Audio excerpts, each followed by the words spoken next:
Hello, good evening everyone. Am I audible? नमस्ते sir.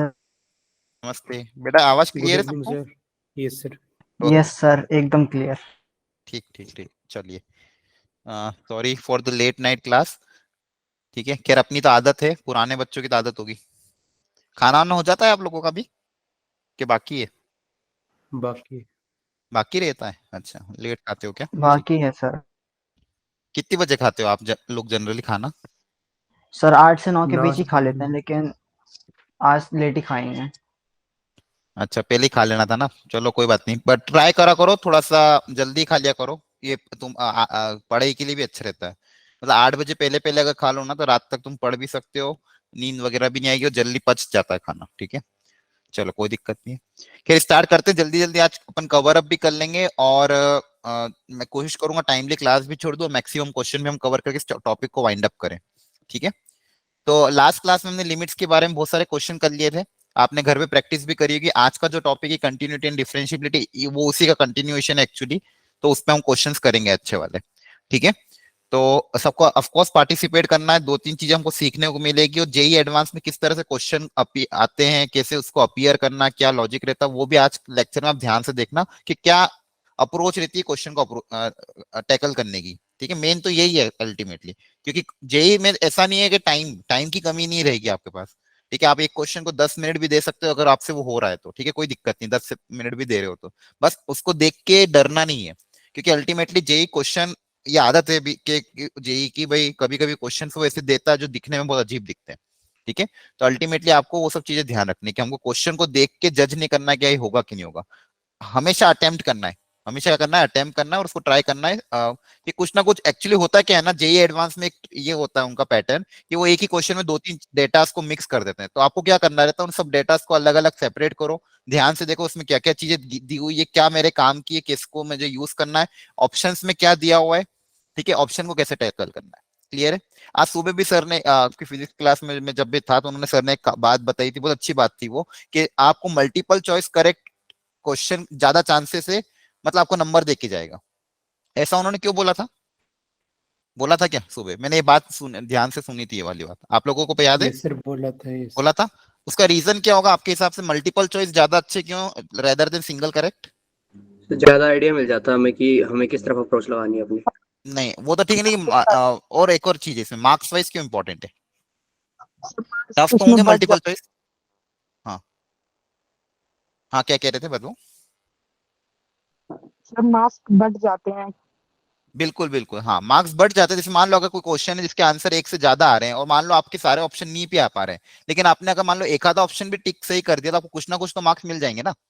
ठीक है, तो ये एक अच्छा चांस होता है कभी कभी मल्टीपल सर चॉइस में। और single sir sir single correct में क्या अपनी प्रोबेबिलिटी बहुत वो हाई, मतलब एक ही आंसर सही होना चाहिए और उसकी मतलब गलत होने के चांसेस थोड़े ज्यादा होते हैं। कि चार में से मान लो आपने अगर एक गलत ही टिक कर दिया डायरेक्ट नेगेटिव आएगा। लेकिन मल्टीपल चॉइस में क्या है कि मान लो चार ऑप्शन है, उसमें से अगर एक से ए बी सी कुछ करेक्ट है, डी सी डी कुछ करेक्ट है, आपने एक भी टिक सही कर दिया तो आपको कुछ ना कुछ तो पार्शियल मार्किंग मिल जाएगी। इसलिए उन्होंने कहा था कि मल्टीपल चॉइस पे आप ज्यादा ध्यान दे सकते हो, उसकी प्रैक्टिस अच्छी करो। एंड उसके अलावा match the column fill in the blanks तो है ही सही। और आज की क्लास में मैंने एक मैच दो कॉलम का भी बहुत अच्छा क्वेश्चन लिया है, तो आपको आइडिया लग जाएगा कि मैच दो कॉलम को कैसे अप्रोच करना है। ठीक है, सर मैथ द कॉलम में भी ऐसा ही होता है कि एक सही हो जाए तो पार्शियल मार्किंग। हाँ match the column of course partial marking होगी मैच द कॉलम में भी, लेकिन मैच द कॉलम में तो आपको सिंगल करेक्ट आएगा एक्चुअली। उसमें आपको आ जाएगा चार ऑप्शन रहेंगे, ए पी का क्यू, और ये सिंगल करेक्ट में आएगा, अभी दिखाऊंगा आज मैं। ठीक है, ओके सर। हाँ चलिए, तो स्टार्ट करते हैं बिना टाइम वेस्ट किए। आज थोड़ी अच्छी वैरायटी ली है मैंने, कुछ इलस्ट्रेशन लिए, कुछ पीवाईक्यू लिए। जैसे ये एक इलस्ट्रेशन, ये पीवाईक्यू नहीं है, लेकिन इस तरह का क्वेश्चन आपके आ सकता है और इस क्वेश्चन का यूज बाकी क्वेश्चंस में हो सकता है। ठीक है, तो ध्यान से देखिए क्वेश्चन में, वापस क्वेश्चन लिख देता हूँ। आपको ये दिख रहा है क्लियर, मतलब इमेज छोटी तो नहीं दिखती है? हेलो, ये जो क्वेश्चन दिया हुआ है फाइन आपको सर। क्लियर दिख रहा है? ठीक है,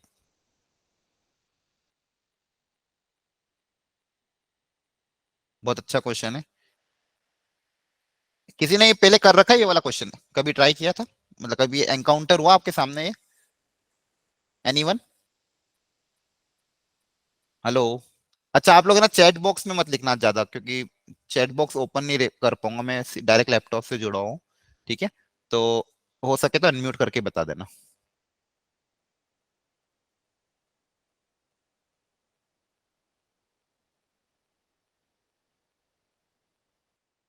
सर ये पी पॉइंट पे डिसकंटिन्यूअस है और क्यू पे नॉन डिफरेंशिएबल है।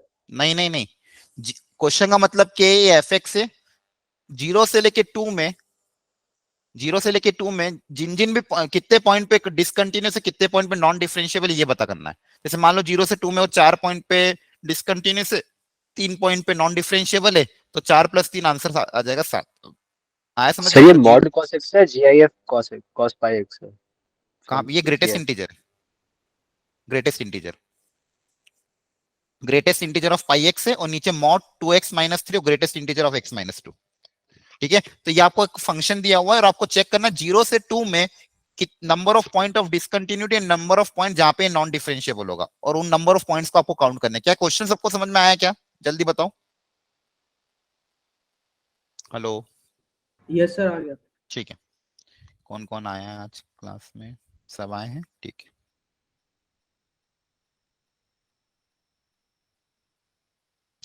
प्राची, समृद्धि, आपको आ रहा है समझ में? Yes sir. ओके, कोई दिक्कत है तो पूछना, ठीक है।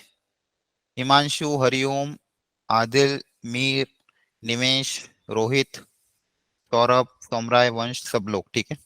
चलो, भूमिका, ओके। अनमोल, अनुज। तो इट्स अ गुड क्वेश्चन, चलिए इसको ट्राई करते हैं। अब ये जो दिया हुआ है ग्रेटेस्ट इंटीजर, तो यहाँ पे आज ग्रेटेस्ट इंटीजर की थोड़ी अपन जानबूझ के मैंने लिया है, क्योंकि आपको कहीं ना कहीं ये बार बार आता ही जाता रहता है। इसको कैसे डील करना वो भी हम थोड़ा सीखेंगे आज। तो ग्रेटेस्ट इंटीजर का आपको पता ही है कि हमको यही चेक करना पड़ेगा ये कहाँ पे इंटीजर हो रहा है, उस वहां पे ये क्या होगा, ब्रेक होगा ऑफ कोर्स। ठीक है, कहां से कहां तक देखना है? जीरो से लेके टू में। कहां से कहां तक देखना है? जीरो से टू में। ठीक है, चलो करो ट्राई। अच्छा, इसका ग्राफ बनाने की कोशिश कर लो। तो सबसे आसान यही है कि अगर आप ग्राफ बना लोगे तो आपको दोनों चीजें पता चल जाएगी, कहां कहां पे डिसकंटिन्यूअस है, कहां कहां पे नॉन डिफरेंशिएबल है। तो कोशिश करो जीरो से टू इंटरवल में, इंटरवल ब्रेक कर करके, जहां जहां पे इंटरवल ब्रेक होगी वहां पे इंटरवल ब्रेक करके इसका ग्राफ बनाने की कोशिश करो, रफ डायग्राम। तो पहले तो आप फंक्शन को पहले डिफाइन करो। ग्राफ बनाने से पहले क्या करना पड़ेगा? फंक्शन को डिफाइन, इंटरवल्स में ब्रेक करो, जहां जहां भी ये फंक्शन ब्रेक होगा उस फंक्शन में वहां पे इंटरवल में ब्रेक करो। फिर जो फंक्शन एक बार डिफाइन हो जाए उसके बाद इसका ग्राफ प्लॉट कर देना, तो क्लियर दिख जाएगा अपन को कि भाई कहां पे डिफरेंशिएबल हो रहा है, कहां पे डिसकंटिन्यूअस हो रहा है।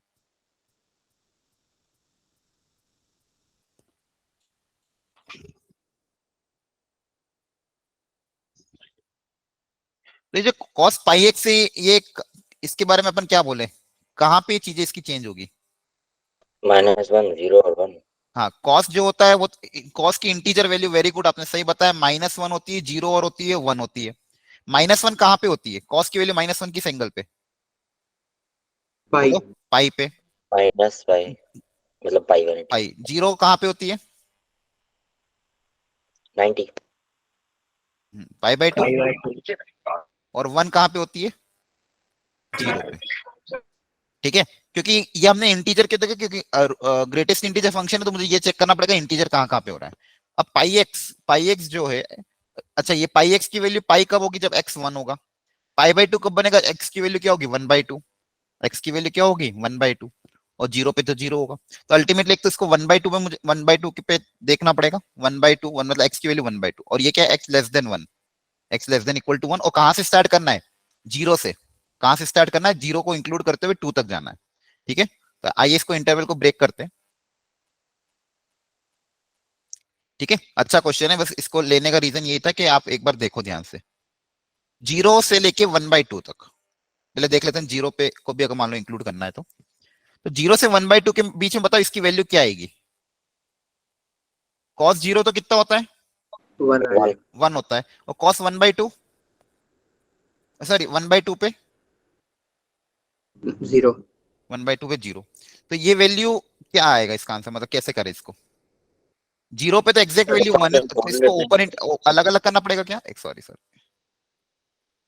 अगर मान लो सर 1 आ जाएगा ना इसका आंसर, क्योंकि 0 से 1/2 के बीच में देख रहे हैं तो हम 0 रखेंगे तो 0 से 1/2 में फंक्शन कहां से कहां तक जाएगा? 0 से 1 जाएगा ना। तो अगर मान लो x इक्वल टू 1 की बात करो सिर्फ, या फिर x लेस देन 1 की बात करो सिर्फ, ओपन इंटरवल 0 से लेके 1, या फिर पहले अगर सिर्फ 0 पे निकालें, एग्जैक्टली 0 पे तो आंसर कितना आ रहा है? 1 आएगा। और sir zero, P equal to 3 Q equal to 2 आ रहा है इसका? नहीं नहीं वापस चेक करो, और 0 और 1/2 में बताओ क्या होगा। अब चेक करते हैं, 0 से ज्यादा 1/2 के बीच में, तो अगर पाई एक्स अपना 0 से 1/2 के बीच में हुआ, तो पाई एक्स किसके बीच में होगा, 0 से पाई/2 में, और कॉस पाई एक्स किसके बीच में होगा, 1 से लेके 0 के बीच में, और 1 से लेके 0 के बीच का ग्रेटेस्ट इंटीजर कितना आएगा, 0। 0 आएगा। आ रहा है समझ में, तो इसको मैंने इंटरवल को यहाँ पे फिर 0 लिख दिया। आ रहा है समझ में, क्योंकि 0 पे तो 1 आ रहा था, लेकिन 0 से ज्यादा से 1 से के बीच में 0 आ रहा है। अब क्लियर है, बोलो हेलो, क्लियर है बच्चों, यस सर। ठीक है। एग्जैक्ट 1/2 पे 0। 0, फिर ठीक है, तो फिर इसको तो अपन यहाँ पे इंक्लूड कर सकते हैं, 1/2 को तो यहाँ पे मैंने इंक्लूड कर दिया। और 1/2 से लेके अब कहाँ तक जाएंगे, 1 तक। 1। Yes sir. हाँ, तो 1/2 से बताते जाओ, आप मिलके सॉल्व करना। 1/2 से 1 में क्या होगा बताओ आप। एंगल, -1। हाँ एंगल 1/2 से 1 में मतलब वैल्यू क्या हो जाएगी, पाई/2 से लेके पाई/2 से, हाँ पाई/2 से पाई मतलब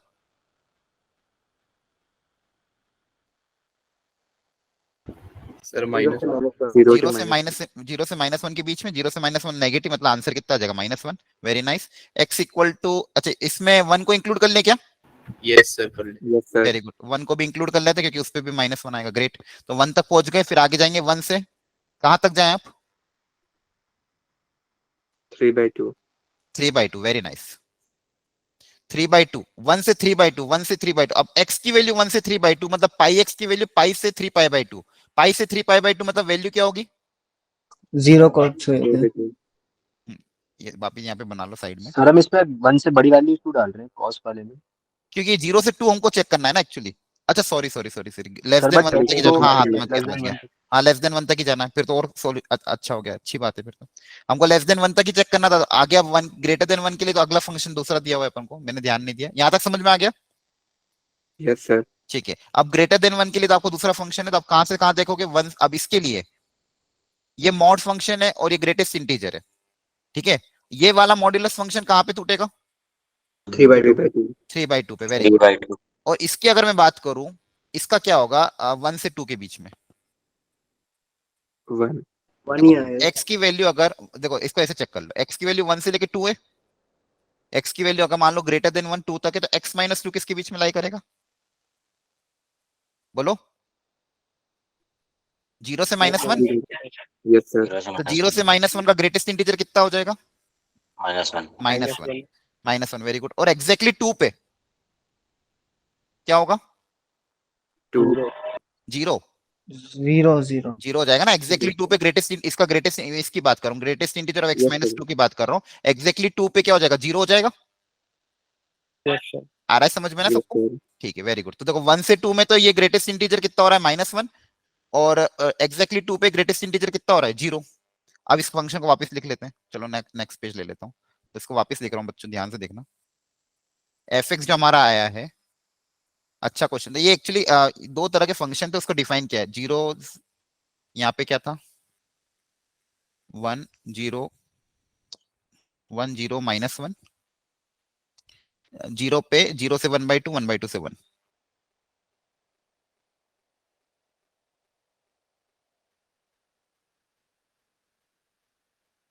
ठीक है, इसके आगे हमने देखा फिर कहां से कहां तक, 1 से लेके 2 के बीच में। तो 1 से लेके 2 के बीच में क्या आया था, एग्जैक्टली 1 पे क्या आएगा, -1 ही आएगा ना, हाँ। 1 से 2 में हमारा ये फंक्शन फिलहाल अभी कह रहा था मॉड ऑफ 2x -3।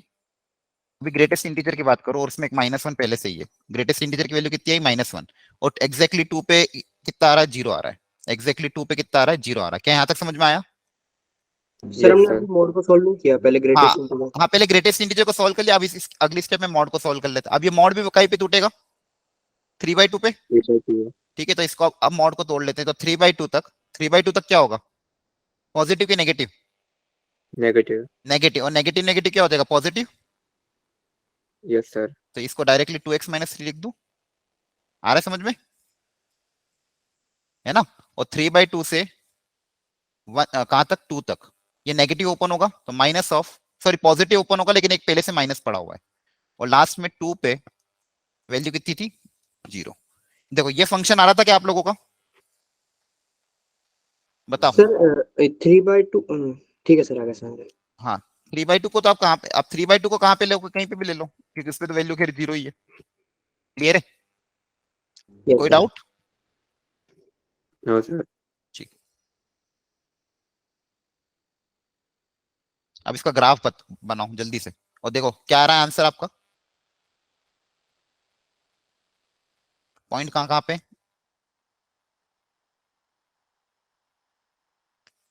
जल्दी से बना देता हूँ।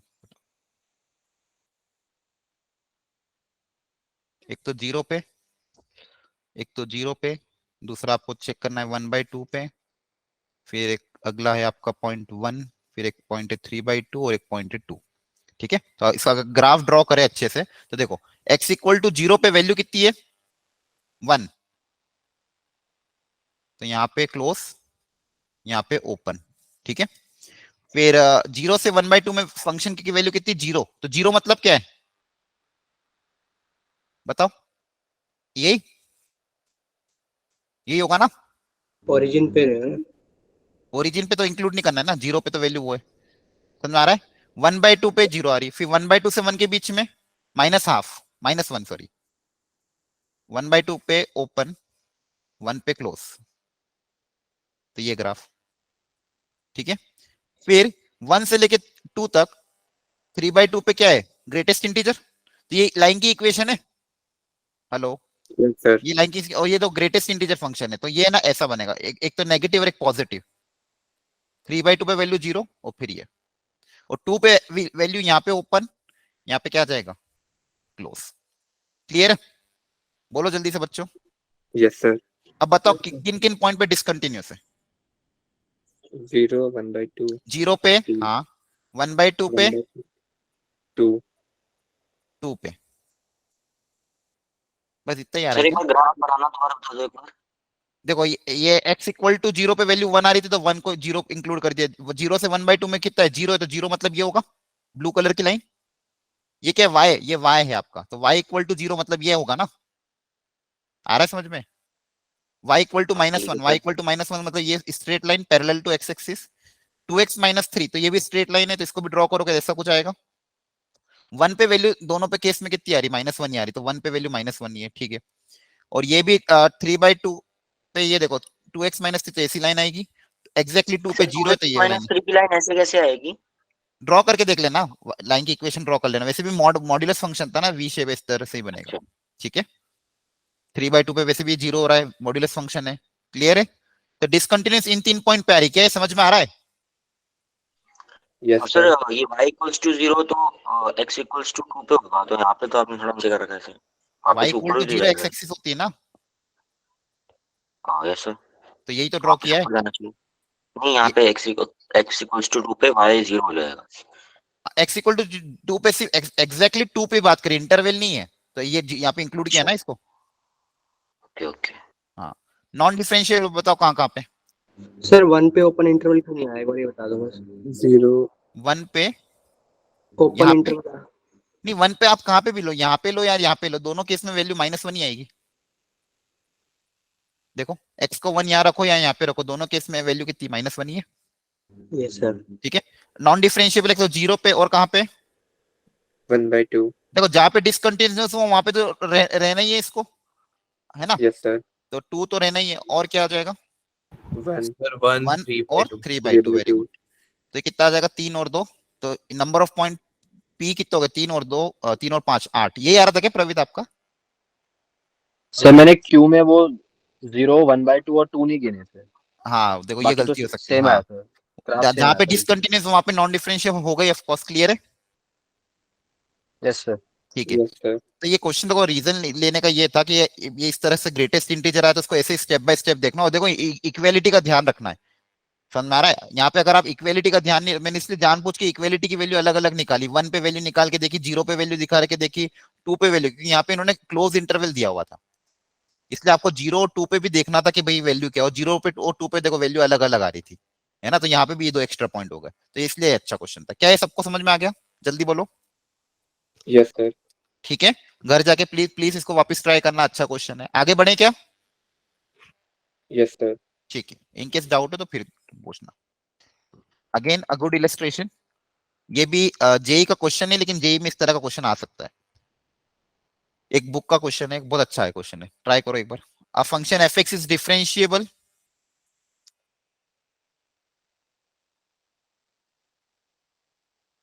F dash zero is equal to 1, F dash zero हमको दिया हुआ है 1, the sequence A N defined as a1 की वैल्यू 2 गिवन है, ठीक है जो भी है, an इक्वल टू ये कुछ लंबा सा एक्सप्रेशन दिया हुआ है, और पाई, ये देखो वापस पाई आया, पाई का मतलब क्या है, पाई से डरना नहीं है, पाई का मतलब क्या है, Multiplication. हाँ प्रोडक्ट, पाई का मतलब क्या होता है, product, I going from 1 to 10, मतलब आपको क्या पूछा है, a1 into a2 into a3, बहुत सारे बच्चे पाई देख के डर जाते हैं, ठीक है, a1 से लेके a10 तक का प्रोडक्ट हमको 2 की पावर k दिया हुआ है, तो k हमको पूछा है, ठीक है, तो अल्टीमेटली मुझे कहीं ना कहीं a1 a2 a3 ये सब निकालने पड़ेंगे, और उसमें भी a1 तो मुझे पता ही है, और an दिया हुआ है। अब देखो ऐसे क्वेश्चन में जहां पे an दिया हुआ है, a1 पता है, और आगे की सीरीज निकालनी, तो और an माइनस 1 भी दिया हुआ है, तो मुझे कहीं ना कहीं an और an माइनस 1 में आपस में एक रिलेशन निकालना पड़ेगा। अगर इसमें कोई रिलेशन निकल के आ गया तो अपने आप एक एक करके सब चीजें आ जाएगी, a1 पता है, फिर a2 आ जाएगा, a3 आ जाएगा, a4 आ जाएगा, तो अल्टीमेटली करना क्या होगा कि an और an माइनस 1 में कहीं ना कहीं से रिलेशन लाना होगा, ठीक है। चलो अब अगेन ये देखो एक्सप्रेशन बहुत अजीब दिया, वो खासकर इस एस के अंदर क्या करें बताओ, इसमें बताओ एनीवन, ऐसा कुछ क्या करें ताकि पहले क्वेश्चन थोड़ा सिंपल भी दिखने लग जाए और सॉल्व करने में आसानी हो। सर A2 ले लेते हैं। लिमिट्स बांट लो। नहीं नहीं नहीं, Differentiate कर लिमिट्स देते हैं। बांट लो। an हमको ये एक्सप्रेशन दिया हुआ है, an limit n x tends to infinity x square f of an minus 1 upon x minus f of 0 का होल स्क्वायर। सर जो फंक्शन होगा वो लीनियर होगा, क्यों? वो डिफरेंशिएबल है, और एफ डैश जीरो वैल्यू 1 है। डिफरेंशिएबल है और उसका डिफरेंशिएशन 0 पे 1 है, तो इसको अपन बोल सकते हैं लीनियर, ऐसा जरूरी है क्या? एक्स स्क्वायर प्लस 2x मान लिया, मान लो एक्स स्क्वायर प्लस x मान लिया, उसको डिफरेंशिएट करोगे तो कितना आएगा, 2x प्लस 1। Yes sir. हाँ ऐसा जरूरी नहीं, तो ये प्रिडिक्ट नहीं कर सकते। अब देखो एक पहला स्टेप, तो देखो मेरा एक पहला स्टेप जनरली आप क्वेश्चन में हमेशा करना, मतलब मेरे को सबसे पहले जो प्रिडिक्ट किया कि ये जो इस तरह का एक्सप्रेशन, इसको हटाऊं पहले, कहीं ना कहीं मुझे इसको एफ एफ एक्स टाइप से बनाऊं, ताकि एक बार फंक्शन क्लियर हो जाए, ठीक है। अगर जब तक फंक्शन क्लियर नहीं होगा चीजें आगे नहीं प्रोसीड हो पाएगी। तो मैं यहाँ पे क्या कर रहा हूँ बच्चों, ध्यान से देखो क्या करें, इस ये जो अंदर दिया हुआ है एफ के अंदर, इसको एक सिंगल फंक्शन कुछ मान लेते हैं, तो लेट अस अज्यूम इसको अपन कुछ भी मान लो, टीवी मान लो, ठीक है। क्या समझ में आया? ताकि क्वेश्चन थोड़ा दिखने में अच्छा दिखे, उसके बाद सोचते हैं हो सकता है उससे कुछ फायदा हो जाए। अब सॉल्व करने की कोशिश करो, चलो सब लोग। अब बताओ ये फंक्शन किस में कन्वर्ट हो जाएगा? अगर x टेंड्स टू इन्फिनिटी है तो t टेंड्स टू क्या होगा, पहली बात तो ये बताओ। 0 जीरो, Zero. Very good. अब पूरे फंक्शन को कन्वर्ट कर दो, x की जगह क्या आ जाएगा, ये आ जाएगा, और अंदर f of t minus f of 0 का होल स्क्वायर, और लिमिट भी है, करो ट्राई करते रहो। लिमिट t अब t में चल जाएगी, t टेंड्स टू 0, ठीक है। अब f डैश 0 दिया हुआ है, क्या दिया हुआ है, f डैश ऑफ 0, ठीक है। अच्छा ये an माइनस 1 लिमिट तो t पे, तो ये तो मेरा कांस्टेंट ही है, an माइनस 1 तो एक क्या है, कांस्टेंट ही है, इसको तो भले आप अलग कर लोगे तो भी चलेगा। अच्छा ये जो टी स्क्वायर है, क्या इसको अंदर भेज दें? हेलो, समझ में आ रहा है? Yes, sir. इस टी स्क्वायर को तो इस टी के साथ कर देते, देखो फंक्शन किस में कन्वर्ट हो गया, f of T minus F of 0 divided by t, limit t tends to 0। अब बताओ क्या करें? तो अब स्क्वायर बताओ, होगा ना? हाँ सॉरी स्क्वायर, सॉरी हाँ स्क्वायर, बताओ ये तो कांस्टेंट है, इसको भले अब अलग लिख लो। प्रॉपर्टी यूज कर सकते हैं क्योंकि f डैश 0 गिवन है। हाँ, और एक्चुअली ये एफ डैश 0 और ये इसको इसको अच्छा इसको मैं अगर ये लिख दूं, क्या इस एक्सप्रेशन को पहचान पा रहे हो? सिर्फ इतने से को Yes, sir. सर एक्स की हाँ, पावर n माइनस a वाली फॉर्म। हाँ, F of X minus F of A upon X minus A limit X tends to zero. एक मिनट इसको नए पेज पे लिखता हूँ। Limit X tends to A F of X minus F of A divided by X minus A. ये क्या दिया हुआ है? इस एक्सप्रेशन को हम क्या क्या बोलते थे? अरे बोलो। प्लस एक्स के इक्वल होता था ये। हाँ, ये एफ डैश ए है। एफ डैश ए है ना ये? Yes sir. ठीक है, यस सर। ये आपका एफ डैश यही तो है, F of X minus F of A upon F dash A. ये बेसिक फंडामेंटल प्रिंसिपल, फर्स्ट वाला प्रिंसिपल जो रहता था एफ डैश ए का, एक ये भी फॉर्मूला होता था ना, F X minus F of A upon X minus. और दूसरा तो एच के टर्म्स में क्या लिखते थे आप? Limit h tends to zero f of a plus h minus F of a a divided by h. एक तो ये एच के टर्म्स में होता था, राइट? हेलो, आ रहा है क्या समझ में नहीं कि नहीं? Yes sir. एक फॉर्मूला ये होता था और एक फॉर्मूला ये भी होता था, F X minus F of A upon X minus A. और जनरली मैंने आपको क्लास में क्वेश्चन इसी से करवाए थे। ठीक है, तो ये बेसिकली हमको क्या दिया हुआ है? ये एफ डैश जीरो ही दिया हुआ है। F of T minus F of A मतलब जीरो यहाँ पे, बोलो हेलो। Yes sir. ठीक है, और एफ डैश जीरो कितना दिया? वन। तो ये तो पूरा एक्सप्रेशन क्या हो गया? वन। तो बेसिकली क्वेश्चन इन्होंने दिया अजीब सा था, लेकिन है क्या? ये फाइनली एक्सप्रेशन हमारे पास क्या आ गया? A N equal to A N minus one का होल स्क्वायर। तो अल्टीमेटली मेरे पास क्या आया? A N equal to A N minus one का होल स्क्वायर। ये मेरा सिंप्लीफाई हो गया है। यहां तक देखो, कोई स्टेप में डाउट हो तो पूछो जल्दी से, बच्चों जल्दी पूछ लो। ये समझ में आया कि नहीं आया? Yes sir. देखो, एक स्टेप ने पूरा क्वेश्चन सिंप्लीफाई कर दिया, ये इंपॉर्टेंट था। दिखने में बहुत अजीब था, तो मैंने इसको सिंगल फंक्शन माना पहले, लिमिट्स को थोड़ा सॉल्व किया, और अल्टीमेटली मुझे ये दिख गया कि F of T minus F of zero upon T minus zero F dash zero, ये तो ए1। तो मेरे पास सिंपल बचा क्या कि A N equal to A N minus one का होल स्क्वायर। अब दूसरी चीज हमको क्या गिवन थी? ए1 दिया हुआ है। ए1 की वैल्यू 2 गिवन है, हमको पूछा क्या है? ए1 से लेके ए10 का प्रोडक्ट। ठीक है, चलो करते हैं इसको आगे सॉल्व। ए1 दिया हुआ था, ए1 इक्वल टू कितना दिया हुआ था? 2। अब ए2 निकालना है, तो एन की जगह 2 रख देते हैं। तो बताओ ए2 कितना आ जाएगा? बोलो हेलो, बोलो जल्दी से, ए2 कितना आएगा? 4। 2 का तो जीपी का सम बन जाएगा पावर में। स्क्वायर बनेगा। ए3 बता दो जल्दी से। यहाँ पे 3 रखेंगे। 2 का क्यूब। ए4 2 की पावर 8, ऐसे जाता जाएगा। क्लियर है? अब इन सबका क्या चाहिए? प्रोडक्ट। इन सबका क्या चाहिए था? प्रोडक्ट। इनका प्रोडक्ट जब करोगे, ए1 इंटू ए2 इंटू ए3 अप टिल ए10, इनका प्रोडक्ट अगर आप देखोगे ध्यान से, तो ये जगह 2 इंटू 2 की पावर 2 इंटू 2 की पावर 4 इंटू 2 की पावर 8 एंड सो ऑन। अब ए10 क्या आएगा पता नहीं, अभी फिलहाल इतना ही देखते हैं। ये यहां से स्टार्ट हो रहा है। अब यहाँ पे बेस सेम है, प्रोडक्ट ऑफ द पावर क्या हो जाएगी? ऐड हो जाएगी। 1 प्लस 2 प्लस 2 का स्क्वायर प्लस 2 का क्यूब एंड सो ऑन। ठीक है, नंबर ऑफ टर्म्स कितनी? 10। ये क्या दिया हुआ है जल्दी से बता दो।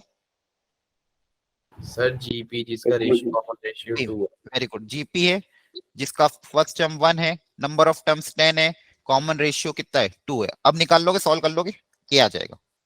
Yes sir.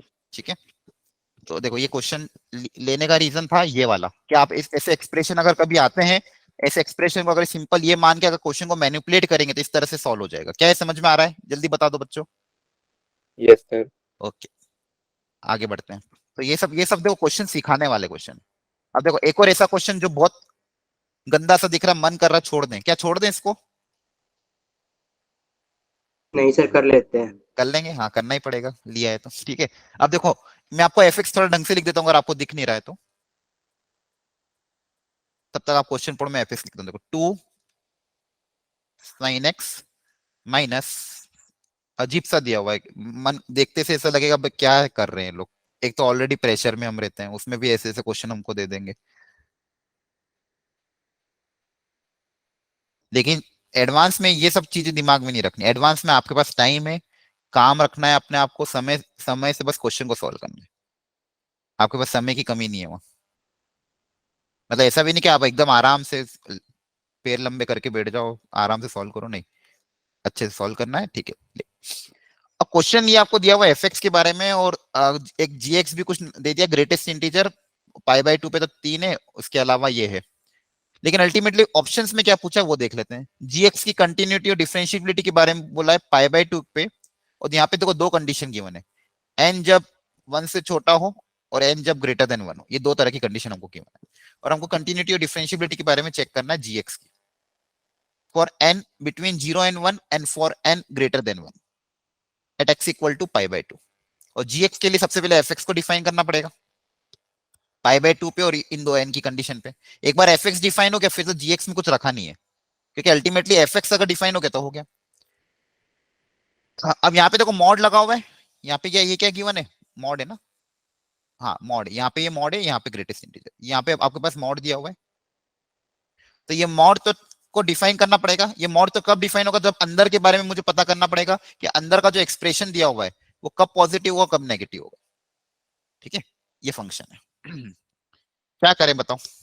n इक्वल 1 पे मतलब इंटरवल में बांट लेंगे सर। हाँ वेरी गुड, सबसे पहले तो इंटरवल में बांट लेते हैं। ये 0 और 1 में और एक ग्रेटर देन 1 में क्या होगा इसके बारे में वो सोचना पड़ेगा, क्योंकि अल्टीमेटली ऑप्शन में भी हमको दिया हुआ है। तो सबसे पहले मैं सोचता हूँ, ध्यान से समझना इस क्वेश्चन को सब बच्चों, सबसे पहले हम सोचते हैं 0 और 1 के बीच में क्या चीजें होगी।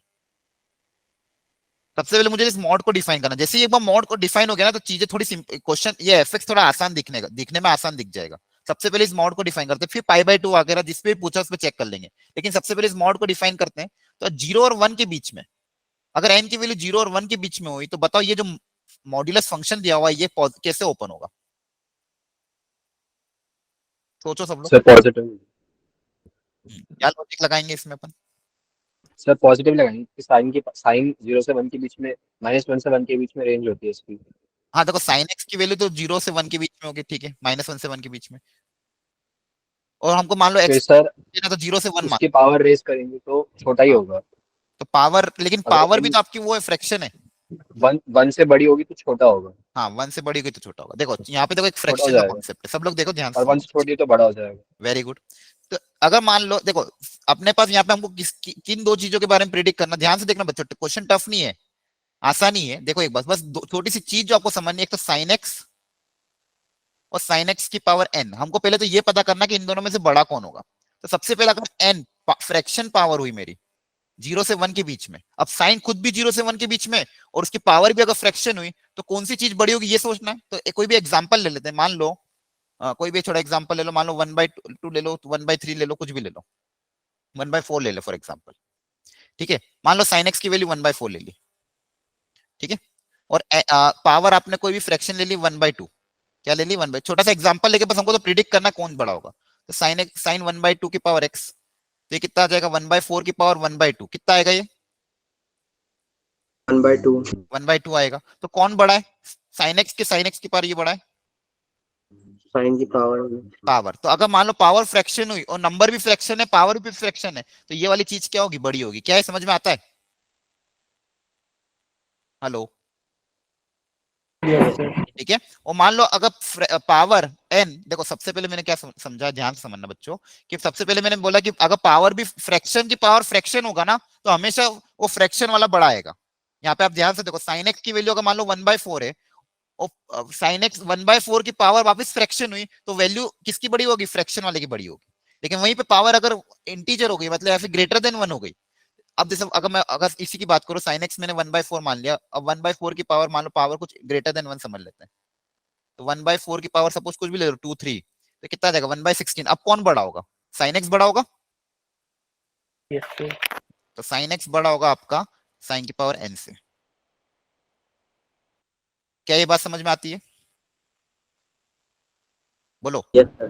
ठीक है, तो हमने अल्टीमेटली क्या देखा, अगर n 0 से 1 के बीच में हुआ तो कौन बड़ा है, साइन की पावर n बड़ा है, ये वाला एक्सप्रेशन बड़ा है। तो ये मॉड कैसा ओपन होगा, नेगेटिव के पॉजिटिव, नेगेटिव ओपन होगा। हाँ नेगेटिव ओपन होगा। तो 0 और n की वैल्यू अगर 0 से 1 के बीच में तो ये मॉड नेगेटिव ओपन होगा, ठीक है। और दूसरा मैं यहीं पे लिख देता हूँ, n अगर जब ग्रेटर देन 1 हुआ तो ये इसमें साइन बड़ा होगा, साइन की पावर n छोटा होगा, तब ये मॉड पॉजिटिव ओपन होगा। सर हम होगा? इसको ऐसे भी तो कर सकते थे कि sin x इक्वल साइन की पावर nx, वो मोड के अंदर का चीजों के इक्वल रख देते हैं ना, हाँ हाँ, तो n इक्वल 1 पे आ जाता है, 1 पे ब्रेक हो जाता है, 1 से कम वाला नेगेटिव होता फिर। हाँ वही जो sine x equal to sine की पावर nx, तो वहां पे n इक्वल टू 1, ठीक है। तो 1 पे ब्रेक हो जाता है सर, तो 1 से पहले वाली वैल्यू जो नेगेटिव हो जाती है फिर उसकी, अगर हम रखते तो। अच्छा पता नहीं मेरे को, आप समझ नहीं पा रहे, वो हो सकता है कर सकते हैं, लेकिन उसमें थोड़ा समझना पड़ेगा डिटेल में। ठीक है, लेकिन आपको ये क्लियर हुआ कि यहाँ पे मैंने कैसे किया, फ्रैक्शन के हिसाब से सोच के। Yes sir. लेकिन उस बस ये मेरे को ध्यान नहीं रख मतलब हो सकता है कि और केसेस ना बने, बस वो थोड़ा सा ध्यान रखना पड़ेगा। ठीक है, कि sine x equal to sine की पावर एन एक्स हो सकता है एन, अगर मान लो कुछ, लेकिन वहां पे एक्स पे भी डिपेंड करता है पावर एन पे। अगर मान लो एक्स की वैल्यू ऐसी हुई और अलग अलग वैल्यू ऑफ एन के लिए भी वो ट्रू हो सकता है, जहां पे साइन एक्स और साइन की power n x, sine n x की पावर एन ट्रू सही हो। ठीक है, जैसे एक्स इक्वल टू जीरो पे, जीरो पे जैसे मान लो पाई पे, वहां पे तो जीरो होगा, फिर वहां पे एन का कोई मतलब ही नहीं रहेगा। क्लियर है? खैर कोई यस बात नहीं, ये समझ में आ गया जो मैंने क्लियर किया सबको। Yes sir. ठीक है, अच्छा तो जीरो और वन के बीच में मॉड नेगेटिव ओपन होगा, तो जब ये नेगेटिव होगा तो बताओ ऊपर क्या बचेगा? चलो इसको लिख देता हूँ अच्छे से, ज्यादा कंफ्यूजन हो जाएगा नहीं तो। अच्छा यहाँ तक आपको किसको डाउट हो तो प्लीज पूछो पहले, यहाँ तक क्या किया है मैंने। हेलो, समझ में आ रहा है? अरे आ रहा ही नहीं, आ रहा, जल्दी Yes, बोलो sir. कुछ, बाकी लोग भी बोलो। प्राची, समृद्धि, यस सर। आ रहा है समझ यस। में आपको? ठीक है, तो आंसर करा करो, नहीं तो मुझे ये एक्चुअली अपन स्लो इसलिए होते हैं, मैं चाहूँ तो फटाफट आगे बढ़ सकता हूँ, लेकिन आपकी तरफ से आंसर आना चाहिए। आप डरो मत, पूछो, कोई दिक्कत नहीं है, मैं बता दूंगा फटाफट। मेरा आधा टाइम तो इसी में चल जाता पूछने में, आ रहा है नहीं आ रहा है, फिर मैं रुक जाता हूँ। ठीक है, इससे अच्छा आप मुझे बता दो, नहीं आ रहा तो प्लीज पूछो। ये बार बार बोल रखा है आपको, आप पूछने का काम आपका है। आपको ये नहीं सोचना बाकी लोग हाँ कर रहे हैं तो उनको आ रहा है, मुझे मुझे नहीं आ रहा है। आपका काम है पूछना। ठीक है, कहीं पे स्टेप नहीं समझ में आती तो प्लीज पूछ लो। ठीक है, ताकि अपन जल्दी जल्दी आगे बढ़े। ओके, लेट्स मूव फॉरवर्ड फटाफट। यहाँ तक हम आ गए थे। जीरो एन अगर जीरो से वन के बीच में ओपन होगा तो ये मॉड नेगेटिव ओपन होगा। नेगेटिव ओपन हुआ तो देखो इसको करके देख लेते हैं। नेगेटिव ओपन होगा तो two sine x minus sine x, तो एक साइन एक्स बचेगा, और यहाँ पे माइनस का टू साइन एक्स और माइनस माइनस प्लस, तो एक माइनस का साइन की पावर एन बचेगा। तो ऊपर क्या बचेगा? Sine x minus sine x की पावर एन। समझ में आ रहा है? अगर ये मॉड नेगेटिव ओपन होगा तो ऊपर एक साइन एक्स बचेगा और साइन एक्स की पावर एन बचेगा। और नीचे देखो ध्यान से, नीचे भी अगर ये मॉड नेगेटिव ओपन हुआ, ब्लू ब्लू टिक से कर देता हूँ, जब एन जीरो से वन के बीच में हो तो ये मॉड नेगेटिव ओपन होगा। नेगेटिव ओपन जैसे होगा तो two sine x plus sine x, तो नीचे थ्री साइन एक्स बचेगा, और माइनस टू, और ये भी माइनस टू, तो माइनस वो भी मिल जाएगा माइनस थ्री। तो अल्टीमेटली मेरे पास क्या आया? जब एन मेरा जीरो से वन में रहा, उस समय एफ एक्स बहुत सिंपल होके कितना आ गया? ऊपर बना था सिंप्लीफाई होके साइन एक्स माइनस ये, और नीचे तीन बार बन गया था। नीचे क्या बन गया था? Three times sign x minus ये। क्या है समझ? ये सबको क्लियर है कैसे किया था? मॉड को सिंप्लीफाई किया है, बोलो जल्दी बताओ। Yes sir. और एन जब ग्रेटर देन वन हुआ, एन जब ग्रेटर देन वन हुआ, जल्दी जल्दी देखो मॉड कैसा ओपन होगा? पॉजिटिव। तो जब ये पॉजिटिव ओपन होगा तो बताओ ऊपर क्या बचेगा? जब ये मॉड पॉजिटिव ऐसा कैसा खुल जाएगा तो ऊपर क्या बचेगा? Sine x minus sine n x. Three three sine x minus three sine की पावर एन एक्स, ये बचेगा। Yes sir. Yes sir. और नीचे क्या बचेगा? साइन एक्स माइनस साइन की पावर अगेन एन एक्स। समझ में आ रहा है? 3 हो जाएगा। हाँ, तो सिर्फ बचेगा क्या? थ्री बचेगा। अगेन ये ऐसा ही बचेगा, ये चीज ऊपर आ जाएगी, ये चीज नीचे आ जाएगी, तो वो क्या बचेगा? वापस कट के क्या बच जाएगा? सिर्फ थ्री।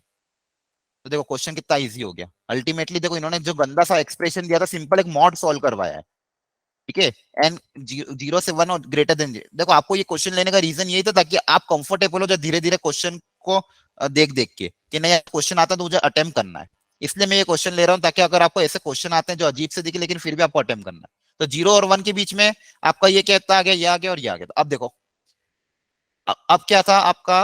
अल्टीमेटली दो पार्ट बन गए थे अपने क्वेश्चन के। ठीक है, जीरो और वन के बीच में एन अगर जीरो और वन के बीच में एफ एक्स की वैल्यू ये है, और एन अगर ग्रेटर देन वन है तो एफ एक्स की वैल्यू थ्री है। अब फंक्शन को डिफाइन कर लेते हैं जल्दी से। तो जी एक्स क्या दिया हुआ था आपके पास? Greatest integer of F X, और दूसरा क्या था? Three, X equal to pi by two पे, और ये कब? जीरो से लेके पाई, एक्स से पाई बाई टू।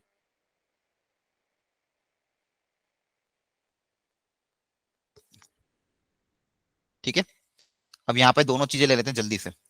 एन जब जीरो से वन के बीच में होगा तो बताओ यहां पे क्या लिखूं? इसकी वैल्यू क्या होगी? ये वैल्यू 1/3 थी, तो fx अगर 1/3 रहा तो उसका ग्रेटेस्ट इंटीजर 0 0। क्लियर है? और दूसरा n जब ग्रेटर देन 1 हुआ तो gx बता दो क्या हो जाएगा। fx की वैल्यू कितनी आ गई थी 3, तो उसका ग्रेटेस्ट इंटीजर बोलो बोलो बच्चों 3, और ये भी 3, इंटरवल वही। तो बता दो अब इस केस में क्या होगा, क्या है कंटिन्यूस है? Yes sir Yes, sir. है ना। अब ऑप्शन चेक कर लेते हैं, ऑप्शन में क्या क्या दिया था अपन को। n ग्रेटर देन 1 के लिए कंटिन्यूस एंड डिफरेंशिएबल, तो क्या ये सही हो जाएगा बोलो।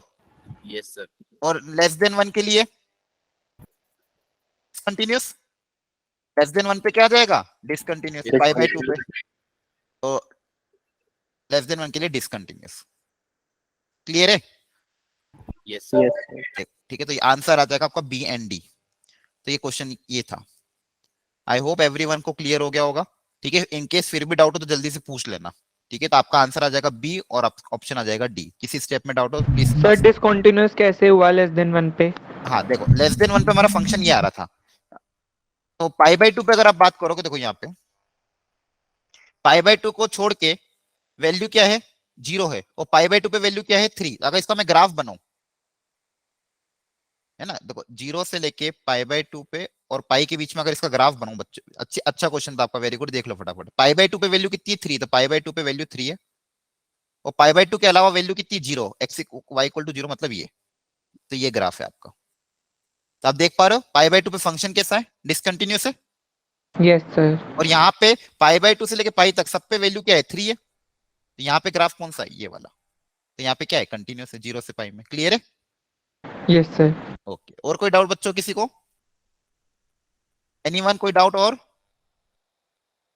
No, sir. ठीक है, चलिए अगला पढ़ लो क्वेश्चन एक बार आप लोग। JEE advance 2018 paper 1। Again it's a good question, लेकिन फिर भी आप कर सकते हो इस क्वेश्चन को सॉल्व। मैं एक्सप्रेशन को वापस लिख रहा हूं, इस एक्सप्रेशन को सबसे पहले सिंप्लीफाई करो, स्टेप बाय स्टेप हम मिलके सॉल्व करते हैं।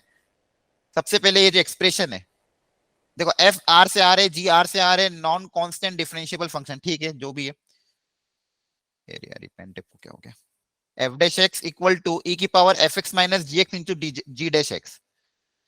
देखो ध्यान से, ये जो एफ डैश एक्स दिया हुआ है, ये दिया हुआ है आपको ई की power F X minus G X into G dash x. सबसे पहले इस बच्चों इस फंक्शन को सिंप्लीफाई करने की कोशिश करो। सब लोग ट्राई करेंगे, प्लीज अपनी अपनी कॉपी में ट्राई करो, इस फंक्शन को सिंप्लीफाई करो। एफ एक्स की टर्म्स अलग करो, जी एक्स की टर्म अलग करो, फिर देखो सिंप्लीफाई को कुछ आ रहा है क्या। एफ एक्स जी एक्स में एक्सप्रेशन लाना है, ये एफ डैश एक्स के टर्म्स में दिया हुआ है, मुझे कोशिश करके एफ एक्स और जी एक्स में एक रिलेशन लाना है। ट्राई करो एक बार, सबसे पहले इस एक्सप्रेशन को सिंप्लीफाई करो। सर हम इसमें ऐसे कर सकते हैं कि एफ एक्स और जी एक्स की टर्म्स अलग करके फिर इंटीग्रेट कर दे दोनों हाँ साइड। बिल्कुल बिल्कुल, वही कह रहा हूं मैं। ट्राई करो सब लोग, एफ एक्स और जी एक्स को अलग अलग करो, फिर इंटीग्रेट कर सकते हो बिल्कुल। फिर देखते हैं, देखो अभी ऑप्शंस को मत देखना, ऑप्शन तो बहुत अजीब दिए हैं, तो ऑप्शन से तो कुछ प्रिडिक्ट नहीं कर पाएंगे, ऑप्शन को देख के डर जाएंगे। इससे अच्छा पहले अपन क्वेश्चन पे कंसंट्रेट करते हैं, फिर ऑप्शन पे आएंगे, जो भी होगा देखा जाएगा। अल्टीमेटली में ऑप्शन मुझे पूछा क्या है, एफ ऑफ 2 और जी ऑफ 2 की जी ऑफ 1 के बारे में पूछा है कि ये ग्रेट छोटा होगा कि बड़ा होगा, तो वो तो कुछ ना कुछ आ ही जाएगा। ठीक है, सबसे पहले मेरा काम है क्वेश्चन को सिंप्लीफाई करना।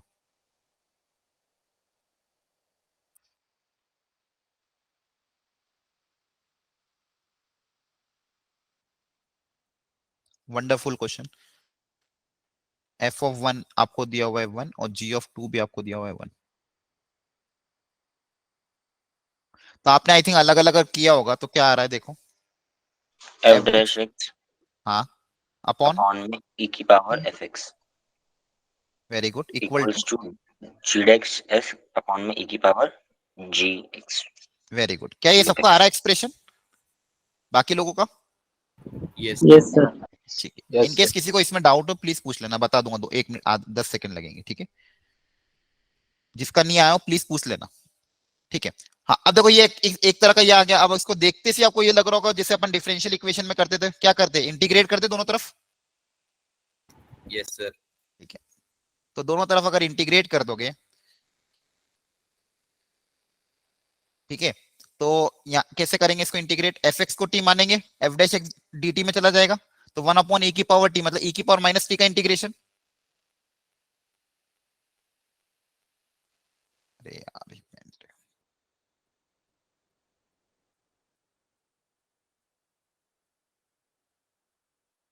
बताओ e की पावर माइनस टी का इंटीग्रेशन क्या होगा, बोलो। माइनस की पावर माइनस माइनस की पावर माइनस टी।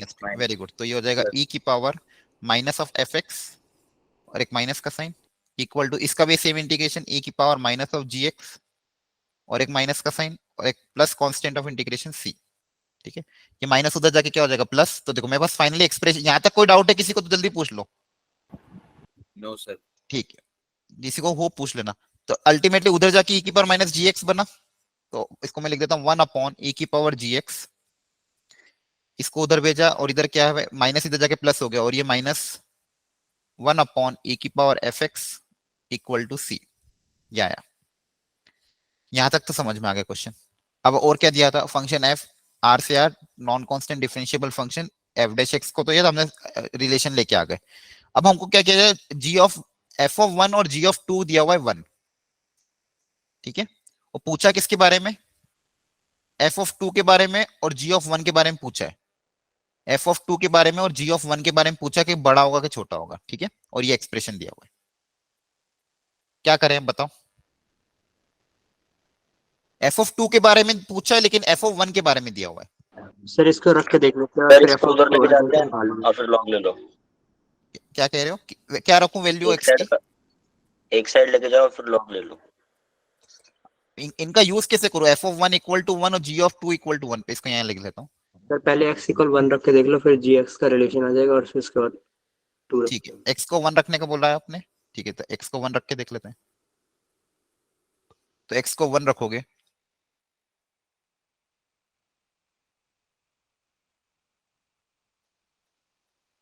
तो e of g of 1, g of 1 दिया हो क्या, नहीं एफ ऑफ 1 दिया हुआ, एफ ऑफ 1 कितना दिया है 1, तो ये कितना हो जाएगा 1 हो जाएगा।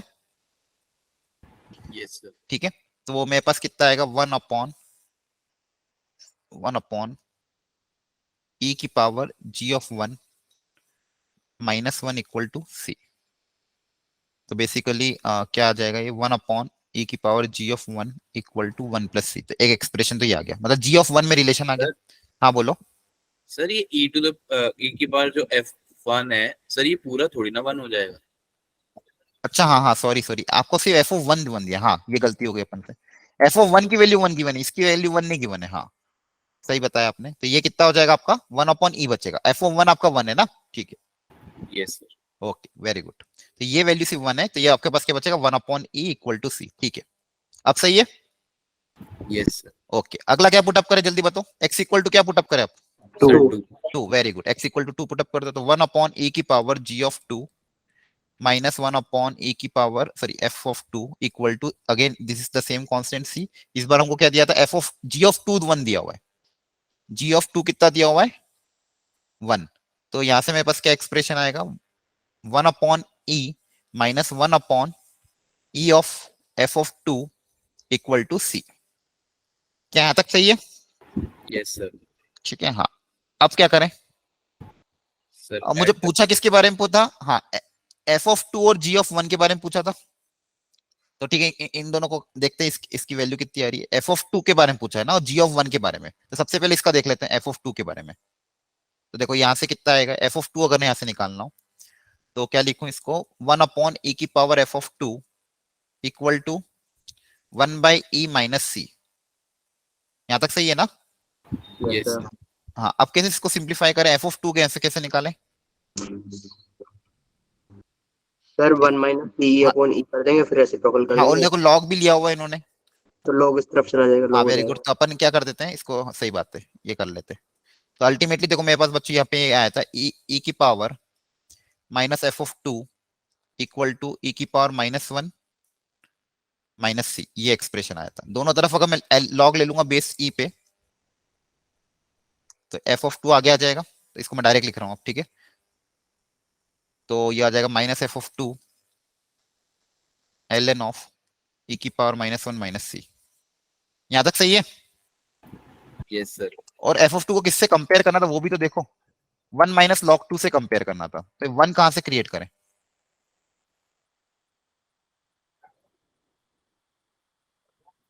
एफ ऑफ टू को कंपेयर कैसे करना है? 1 माइनस लॉग 2 से, कि 1 माइनस लॉग 2 से ये बड़ा होगा कि छोटा होगा? सर उसको जैसे वन अपॉन ई माइनस सी है नहीं, हाँ हाँ, उसको 1 माइनस सी अपॉन ई लिख देंगे, फिर लॉग ले लेंगे। 1 माइनस सी अपॉन, एलसीएम ले ले पहले ये सब। Yes sir. हाँ सर। अच्छा हाँ, एलसीएम ले लोगे तो फिर आप लॉग लोगे तो एक 1 क्रिएट हो जाएगा, वेरी गुड, ये कर सकते हो। एलसीएम लेके फिर लॉग ले लो, तो ये e की पावर 1 अपॉन ई है ना, तो 1 अपॉन ई को आप क्या लिख सकते हो? 1 अपॉन ई माइनस सी है, तो ये हो जाएगा कितना? 1 minus E of C upon E. ठीक है, अब अगर आप लॉग लोगे तो ये कितना हो जाएगा? लॉग 1 माइनस ई इंटू सी माइनस एल एन ई कितना हो जाएगा? 1। क्या आप सही है? समझ में आ रहा है? लॉग ले लिया दोनों तरफ, और log of A upon b, log a minus log b 1 हो जाएगा। इसमें किसी को डाउट हो तो प्लीज पूछ लो, अरे पूछ लो जल्दी से, कोई डाउट हो तो। ठीक है, अब यहाँ तक ये एक्सप्रेशन आ गया, माइनस से मल्टीप्लाई कर दिया तो ये आ गया। अब अपन को था क्या? 1 माइनस लॉग 2, लॉग क्या था? 2 था ना, ठीक है।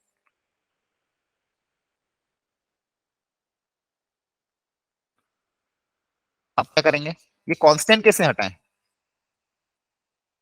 अगर इन दोनों कांस्टेंट को मैं इक्वेट कर दूं तो वहां से कुछ बनेगा क्या?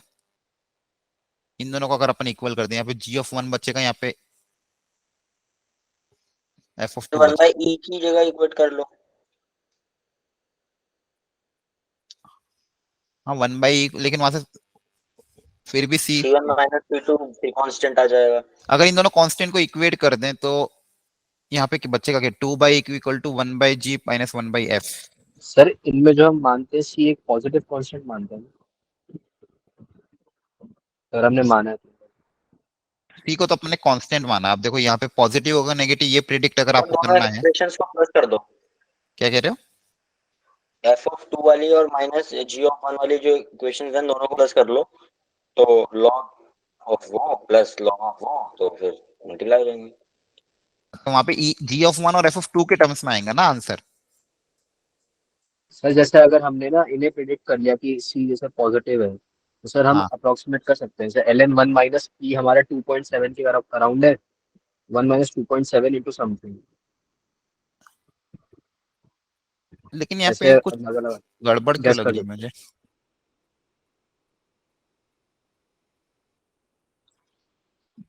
ln2 लाना है ना अपन को, 1 माइनस ln2 क्रिएट करना है। अच्छा क्वेश्चन है। एक बार देखो यहाँ पे अपन ने, यहाँ तक तो सही है ना? देखो यहाँ तक अपने को एक्सप्रेशन में कोई मिस्टेक तो नहीं है। अपन x को 1 रखा, एफ ऑफ 1 क्रिएट हो गया, ये हो गया। ठीक है, एक बार x को 2 रखा, ये क्रिएट हो गया। यहाँ से c आ गया। एक बार इन दोनों c को इक्वेट करके देखते हैं, वहां से कुछ एक्सप्रेशन आएगा क्या?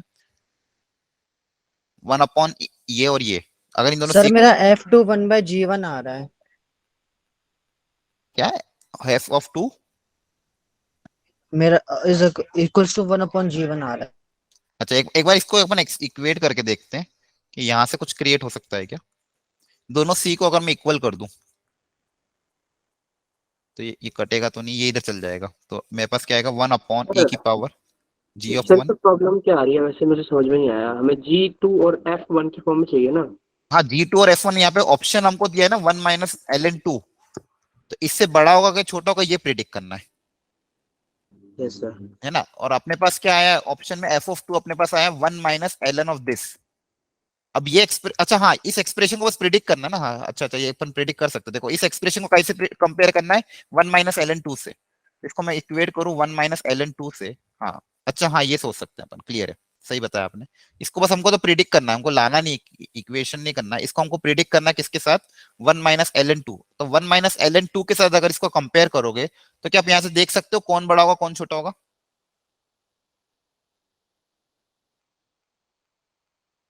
बताओ। एल एन टू बड़ा। F2 बड़ा होगा।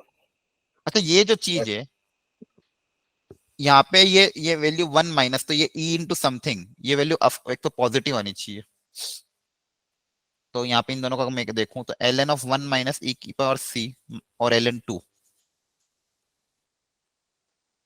कांस्टेंट जो है आपका, सर ये पूरा टर्म जीरो नहीं हो जाएगा वैसे? कौन सा टर्म? ये ln का सर, अगर उसको ln 1 अपॉन में ln e माइन ई सी कर दूंगा तो 0 में चला जाएगा वो। ना ना, मतलब क्या कह रहे हो आप? सर वो फॉर्मूला नहीं होता, अगर ln a उसको अपॉन फॉर्मूला गलत ln लग रहा है। b हो तो उसको ln a माइनस b ले सकते हैं। डिवाइड में हो तो आप क्या कर सकते हो, सेपरेट कर सकते हो। सर लगता है इनका फॉर्मूला गलत है, मतलब कंसेप्ट क्लैरिटी नहीं है। किनका? सर अभी जो बच्चे ने बोला। हाँ हाँ हाँ, ठीक है। अच्छा यहाँ तक समझ में आया आपको? अल्टीमेटली यहाँ पे ln 1 माइनस ई ऑफ सी और यहाँ पे ln सी, अगर मैं सी अगर मेरा कुछ ना कुछ एक्सप्रेशन पता चलता है देखो सी पॉजिटिव होगा नेगेटिव होगा ये प्रिडिक्ट करना है अगर आपको, तो यहाँ सर पे आप, बिना सी के हम कैसे बोलेंगे, ln2 से कैसे कंपेयर करेंगे? हाँ वही मैं समझा रहा हूँ आपको, सी जो है वो ई से मल्टीप्लाई हो रहा है, ठीक है। तो यहाँ पे देखो ध्यान से, यहाँ पे ई की पावर एक्स एफ एक्स का एक्सप्रेशन है, यहाँ पे ये एक्सप्रेशन है ई की पावर जी एक्स, और हमको बोला नहीं गया अभी कौन बड़ा है कौन छोटा है, ठीक है। तो ई की पावर ये उधर चला गया अपना,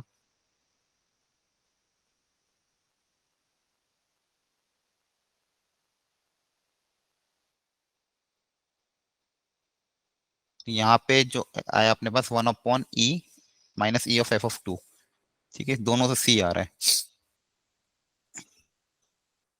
सर एक काम करते हैं, हम जो सी है ना उसको एक बार पॉजिटिव और एक बार नेगेटिव कांस्टेंट मान के देखते हैं, फिर प्रेडिक्ट करना आसान हो जाएगा। देखो नेगेटिव अगर हुआ तो कोई तो दिक्कत नहीं है, फिर तो कौन बड़ा हो जाएगा? ln2। फिर नहीं नहीं, ln 2 नहीं, फिर तो ये एक्सप्रेशन बड़ा हो जाएगा ना, ये पॉजिटिव हो जाएगा ना। अगर सी नेगेटिव हुआ तो ये बड़ा होगा, आ रहा है समझ में? सी नेगेटिव हुआ तो ये माइनस माइनस प्लस हो जाएगा, यस सर। है ना, तो फिर तो ये एक्सप्रेशन बड़ा हो जाएगा। और अगर सी पॉजिटिव हुआ, सी क्या हुआ, पॉजिटिव, तो 1 माइनस ई ऑफ सी। अच्छा लॉग के अंदर क्वांटिटी नेगेटिव भी नहीं आ सकती, तो कहीं ना कहीं ये वैल्यू तो फिर 0 पॉइंट समथिंग ही होगी।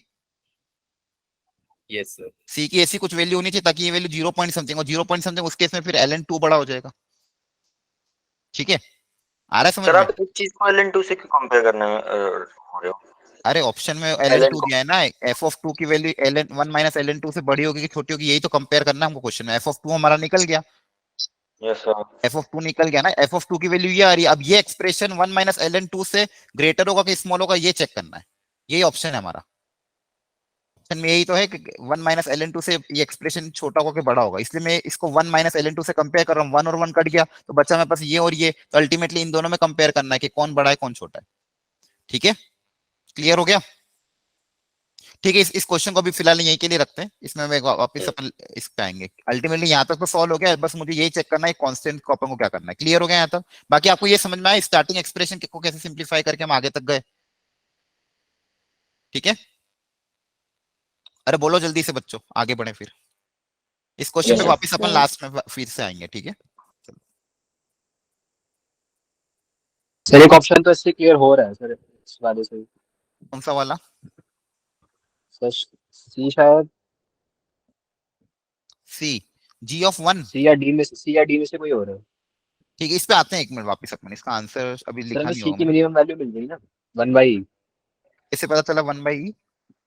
सर अगर 1 माइनस ई सी जो है ln के अंदर टर्म, वो ग्रेटर देन 0 होनी चाहिए। हाँ हाँ, ये तो ऑलवेज ट्रू होना चाहिए। तो तो sir e of c should be C C lesser than 1, 1 upon ही आ जाएगा। तो c लेस देन 1/e।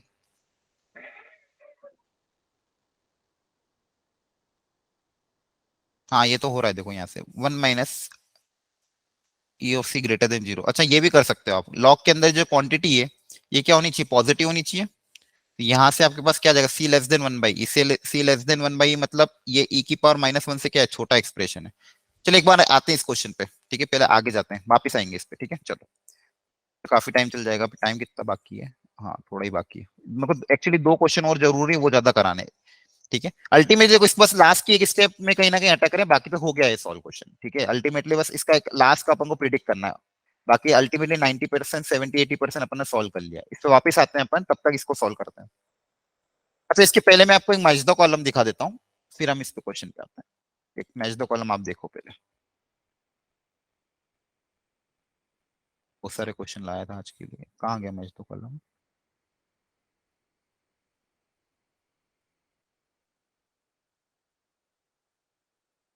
ये देखो 2014 में आया था बच्चों। आपको एक तरीका सिखाना था मुझे आज के लिए, इसलिए मैंने ये क्वेश्चन लिया था कि मैच द कॉलम को कैसे अप्रोच करना है। मतलब है सिंगल करेक्टली। अब देखो पी क्यू आर एस इधर दिया है, 1 2 3 4 इधर दिया हुआ है, तो पी का 3 क्यू का क्या होना चाहिए, ये क्या होना चाहिए, ये आना चाहिए। तो इसमें से फिर आपको कोई ना कोई एक सिंगल ऑप्शन करेक्ट होगा।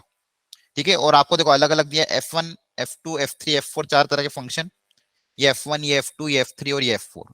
ठीक है, तो सबसे पहले मुझे बताओ आपकी सबसे पहली अप्रोच क्या रहेगी। सबसे पहले इस क्वेश्चन को देख के क्या दिमाग लगाओगे आप, कैसे इसको स्टार्ट करेंगे। अगर मान लो जल्दी से निपटाना है, पूरा सॉल्व ना करना है एक एक चीज को। सर जहाँ पे सारे ऑप्शंस अलग अलग है पहले उस ऑप्शन को हाँ, अलग आप देखो करना ऑप्शन तो देखो सारे अलग अलग नहीं, पी और क्यू में 1 और 3 आ रहा है, तो पी और क्यू में से 1 और 3 में से कोई होगा, और आर और एस के लिए 4 और 2 होगा। ठीक है, लेकिन अल्टीमेटली किसी ना किसी एक को तो सॉल्व करना पड़ेगा। पी सर जो फंक्शन नोन है उसे पहले सर सॉल्व कर एक्स लेंगे। स्क्वायर को पकड़ लेंगे पहले। Very good very sir good. ये आज ही करा था वैसे। हाँ आज ही किया था कि ठीक है, सबसे आसान देखो इसको अल्टीमेटली इस पे अप्रोच क्या रखनी, सब लोग ध्यान से देखना। क्वेश्चन सॉल्व हो जाएगा, लेकिन जल्दी कैसे सॉल्व करना वो देखो। सब इसमें सबसे पहले क्या देखो, सबसे आसान कौन दिख रहा है। सबसे आसान आपको कौन दिख रहा है, अरे बोलो। Yes. X F of square F of 2। F of 2 कहां पे आ रहा है, यहाँ पे आ रहा है। ठीक है, तो सबसे पहले एक्सिस के बारे में बात करें। अब एफ ऑफ 2 मतलब देखो ये एफ ऑफ 2 के बारे में क्या बोला, ये इसकी डोमेन क्या है, all real numbers. Domain sir 0 से इन्फिनिटी। 0 से इन्फिनिटी। एफ ऑफ 2 की डोमेन क्या है, 0 से इन्फिनिटी से लेके आर, मतलब सिर्फ आपको एक्स पॉजिटिव लेना है। इसका ग्राफ कैसा हो जाएगा, 0 से इन्फिनिटी में ग्राफ इसका कैसा हो जाएगा, ये क्लियर है। ये वाई एक्सिस है, ये एक्स एक्सिस है, और ये y equal to x square है। अब एफ ऑफ 2 मतलब ऑप्शन नंबर एस। एस के लिए कौन कौन से दो ऑप्शन है, 2 और 4। तो 2 और 4 में प्रिडिक्ट करना है कौन सा आएगा। तो बताओ क्या है, कंटिन्यूस है। अरे बोलो क्या है, Yes, sir, कंटिन्यूस है, continuous तो खत्म हो गया। मतलब इसका आंसर कितना आएगा, 4 आएगा। यस सर, सी या डी में कोई होगा। मतलब तो ये ए और बी तो कट गए। Yes sir. मतलब या तो सी आएगा या तो डी आएगा। अच्छा उसमें भी आर का तो दोनों 2 है, सर क्यू वाला देख लेते हैं। तो इसको देखने की अब जरूरत नहीं। अब बच्चा मेरे पास या तो पी देखो या तो क्यू देखो, या तो पी देखो या तो क्यू देखो। अब पी मतलब एफ ऑफ 4, एफ ऑफ 4 मतलब ये। अब ये तो बहुत गंदा है, इसको वापस नहीं देखेंगे। किसको देख लें, क्यू को देख लें। साइन एक्स वाले को देख लेते हैं सर। अब इसको देख लेते हैं। अब ये क्या दिया हुआ है, साइन एक्स और फॉर एक्स लेस देन 0 और एक्स ग्रेटर देन 0 के लिए मतलब क्या, एक्स इसका भी ग्राफ अगर मैं बनाऊं, क्या इसका ग्राफ बना सकते हो, एफ ऑफ 3 का बनाओ, एफ ऑफ 3 के बारे में।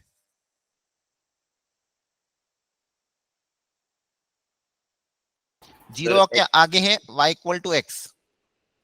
सर अगर x नेगेटिव होगा तो साइन का ग्राफ बन जाएगा नॉर्मली। हाँ, नेगेटिव के लिए साइन एक्स का ग्राफ और पॉजिटिव के लिए 0 का ग्राफ। क्लियर है यहाँ तक।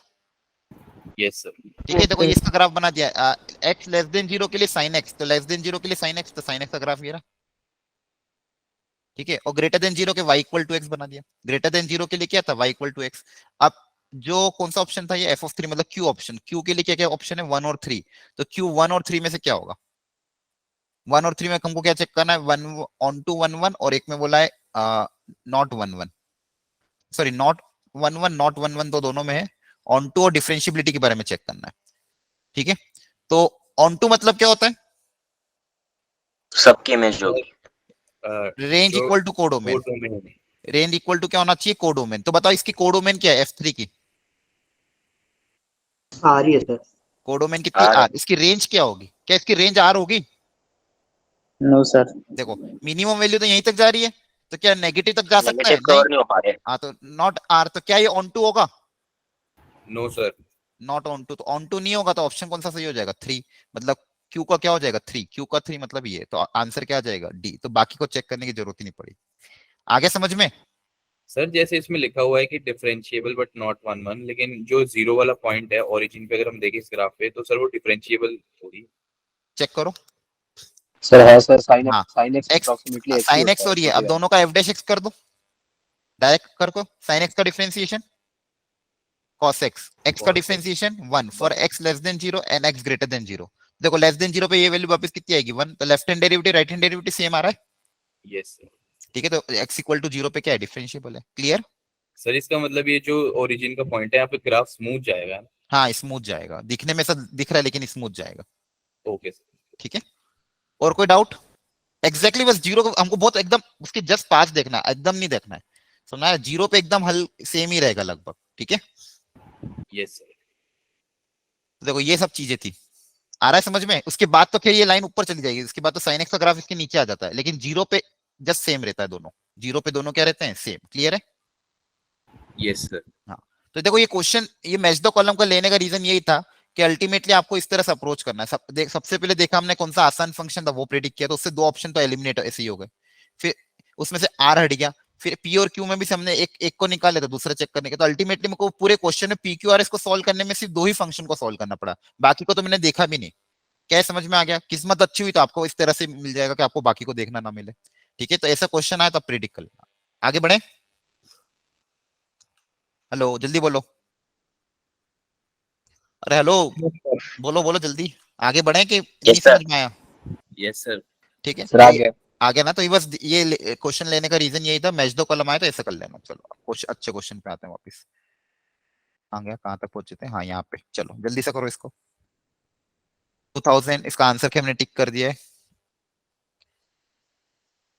F x equal to x into cos of pi x plus greatest integer of x. This is the greatest integer. Ultimately मुझे एक 0 1 2 3 -1 इन पे चेक करना है कि फंक्शन डिसकंटिन्यूस या कंटिन्यूस। अच्छा जीरो पे क्या होगा सोचो, अभी मैं चलो चारों टिक कर दिया, हो सकता कोई भी हो। सर जीरो होगा।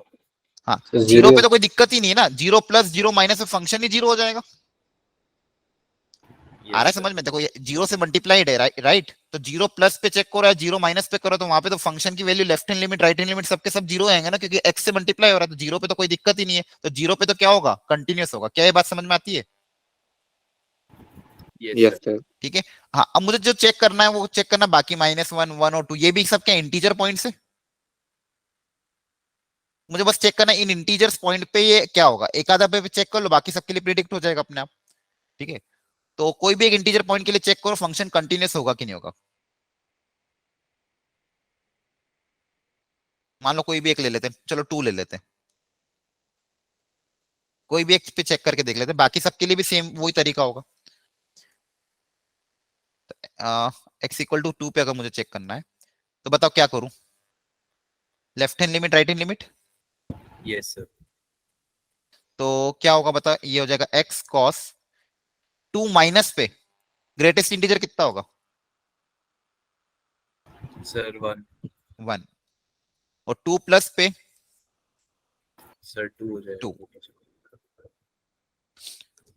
अब ये फंक्शन आपके पास आ गया। अब बताओ ये फंक्शन जो दिया हुआ है 2 माइनस और 2 प्लस पे सर ये x -1 क्यों कर दिया? ग्रेटेस्ट इंटीजर की वैल्यू रखी ना, 2 से छोटा सा, 2 से थोड़ा सा छोटा के ग्रेटेस्ट इंटीजर कितना होगा? 1। अच्छा 1 होगा, सही, हाँ तो +1। ठीक है, अब बताओ कंटिन्यूस के डिसकंटिन्यूस? अरे बताओ, अब तो बता सकते हैं I think. Sir greatest integer वाले फंक्शंस तो अपने आप ही इंटीजर्स पे हो जाएंगे ना डिसकंटिन्यूअस। हाँ ग्रेटेस्ट इंटीजर को हमने डिफाइन कर दिया, अब तो नॉर्मल फंक्शन है ना ये। सबसे पहले देखो ग्रेटेस्ट इंटीजर की देखो ग्रेटेस्ट इंटीजर कहीं पे भी है वो तो एक सिंगल वैल्यू देगा हमेशा, वो तो हमको क्या देगा? Single value. तो बाकी सब क्या है यहाँ पे? x cos ऑफ, यहाँ पे देखो क्या दिया हुआ है, पाई के साथ x, ये नॉर्मल है सब कुछ, ये नॉर्मल वाला x। अब ये जो ग्रेटेस्ट इंटीजर है इसकी हमने वैल्यू दे दी 1। ठीक है, और यहाँ पे भी हमने ग्रेटेस्ट इंटीजर की वैल्यू पुटअप कर दी क्या? 2। आ रहा है समझ में? सर लेकिन वो बात बोलते थे ना कि जैसे अगर आपका f ऑफ x डिसकंटिन्यूअस है और उसको हम किसी ऑफ g ऑफ x में डाल के बैठे हैं तो g ऑफ x भी वहां पे आके हमारा डिसकंटिन्यूअस हो जाएगा।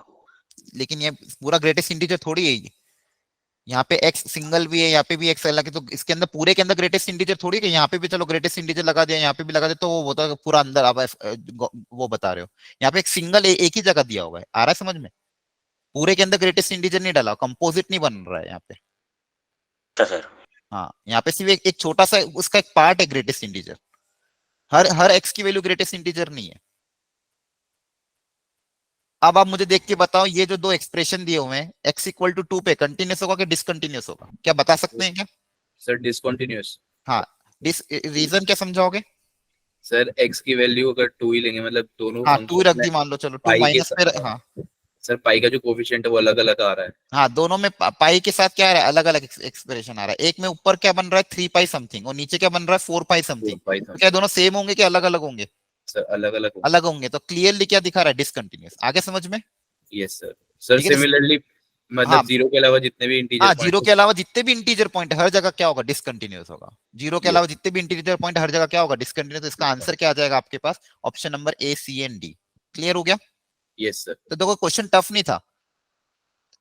अब देखो अब आपको वहां पे कोई लिख के नहीं देगा कि क्वेश्चन इजी है। अल्टीमेटली खुद के दिमाग को ही आपको ठंडा रखना है, आप वहां पे सोच के करना कि हाँ मुझे इजी मिलेगा मिलेगा, मतलब ये भरोसा रखना है खुद पे। ठीक है, होता क्या एग्जाम में कि हो सकता है शुरू के 2-3 क्वेश्चन एकदम बेकार से आ जाए, फ्रस्ट्रेटेड आपने बहुत टाइम दे दिया और मान लो वो क्वेश्चन सॉल्व नहीं हो पाए और आप कहीं ना कहीं डीमोटिवेटेड हो गए। और मान लो चौथा क्वेश्चन इजी आ गया, लेकिन उसको भी देख के आपने फिर मूड खराब था तो छोड़ के आगे बढ़ गए, वो पलता चला वो इजी निकल गया। देख रहे हो, अब ये भी क्वेश्चन इसको करने में 1 मिनट से भी कम लगेगा अपन को, अगर आपका वहां पे माइंड कूल रहा तो। क्या है, सबको समझ में आ रहा है? Yes sir. बाकी लोग जल्दी से आउटपुट दो, इसमें किसी को डाउट है तो पूछो। हाँ सर। क्लियर है? तो अल्टीमेटली हम यही सिखाना चाह रहा हूं मैं आपको कि वहां एग्जाम में आपको क्या रिक्वायरमेंट, क्या एग्जाम की, एग्जाम में आपके पास टाइम रहेगा, सफिशिएंट रहेगा, कॉन्फिडेंस रखना है कि इजी क्वेश्चन को मुझे अच्छे से पिकअप करना है। वो आपने अच्छे से कर लिया तो फिर काम हो जाएगा आपका। चलो okay, another question, let us try fast. F X G X दो तरह के फंक्शन दे दिए और बोला है कि डिसकंटिन्यूस कितने पॉइंट पे होंगे और नॉन डिफरेंशिएबल कितने पॉइंट पे होंगे, -1/2 से लेके 2 के बीच में।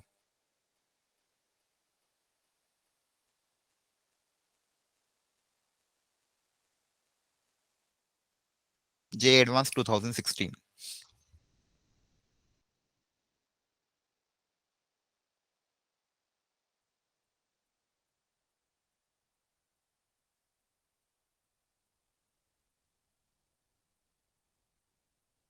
क्या दिया है, मॉड दिया हुआ आई थिंक।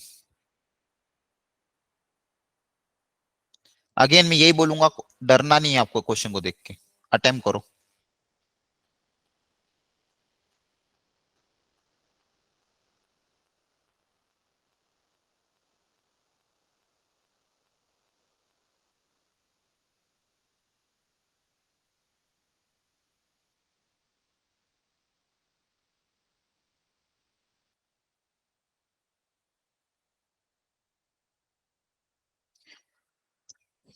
तो देखो यहाँ पे ग्रेटेस्ट इंटीजर है,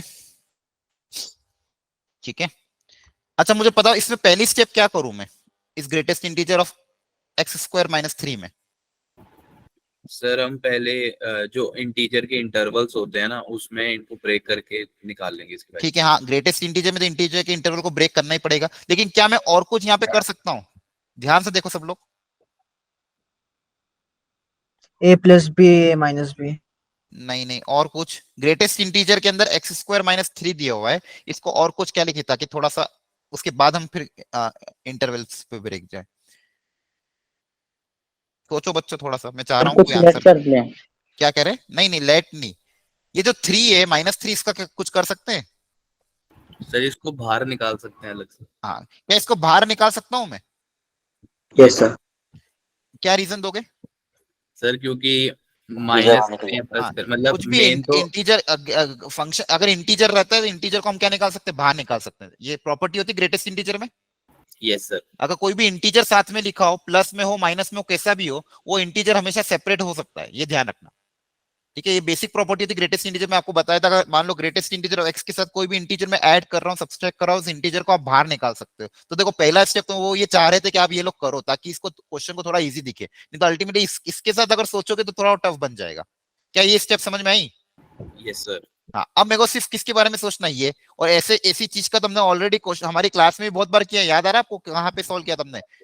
ये इंटीग्रेशन में आपको मैंने सॉल्व करा था डेफिनेट इंटीग्रेशन में, ग्रेट इसका इंटीग्रेशन करते थे हम, ब्रेक करते थे लिमिट्स को, याद आ रहा है? डेफिनेट में इसका इंटीग्रेशन sir, 0 से 2 मैंने Break करवाता था, करते फिर थे। आपको ब्रेक कराया था। अब ये कहाँ कहाँ पे इंटीजर होगा, तो ये x कहाँ कहाँ पे ब्रेक होगा? अब ये देखो -1/2 से 2 के बीच में, एक्स की किन वैल्यू पे ब्रेक होगा बताओ, कहाँ इसकी इंटीजर वैल्यू क्या क्या आएगी, कहाँ कहाँ पे आएगी, एक तो बताओ बताओ कहाँ पे, सर 1 तो आएगी, 1 पे, ठीक है, एक तो 1 पे आएगी, और फिर 2 पे आ जाएगी।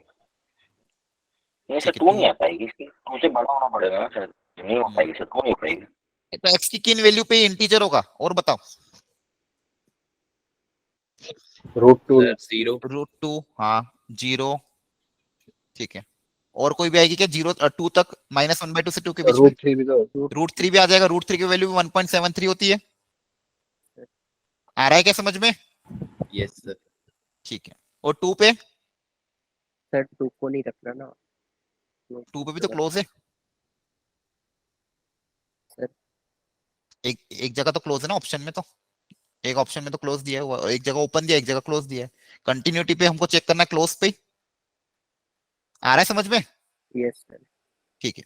तो देखो ये जो फंक्शन है, सबसे पहले एफ के बारे में प्रिडिक्ट करना है कि एफ की कंटिन्यूटी के बारे में प्रिडिक्ट करना है कि कितने पॉइंट पे ये डिसकंटिन्यूअस होगा, ठीक है। अरे ऑप्शन देके तुमको गलती कर दी, खैर अब कुछ हो नहीं सकता। अब बताओ,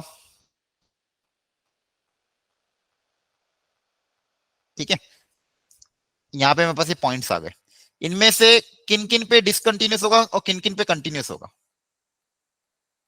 ये सारे वो पॉइंट है जहां पे मेरा ग्रेटेस्ट इंटीजर क्या होगा, इंटीजर होता है, राइट, ये समझ में आता है सबको,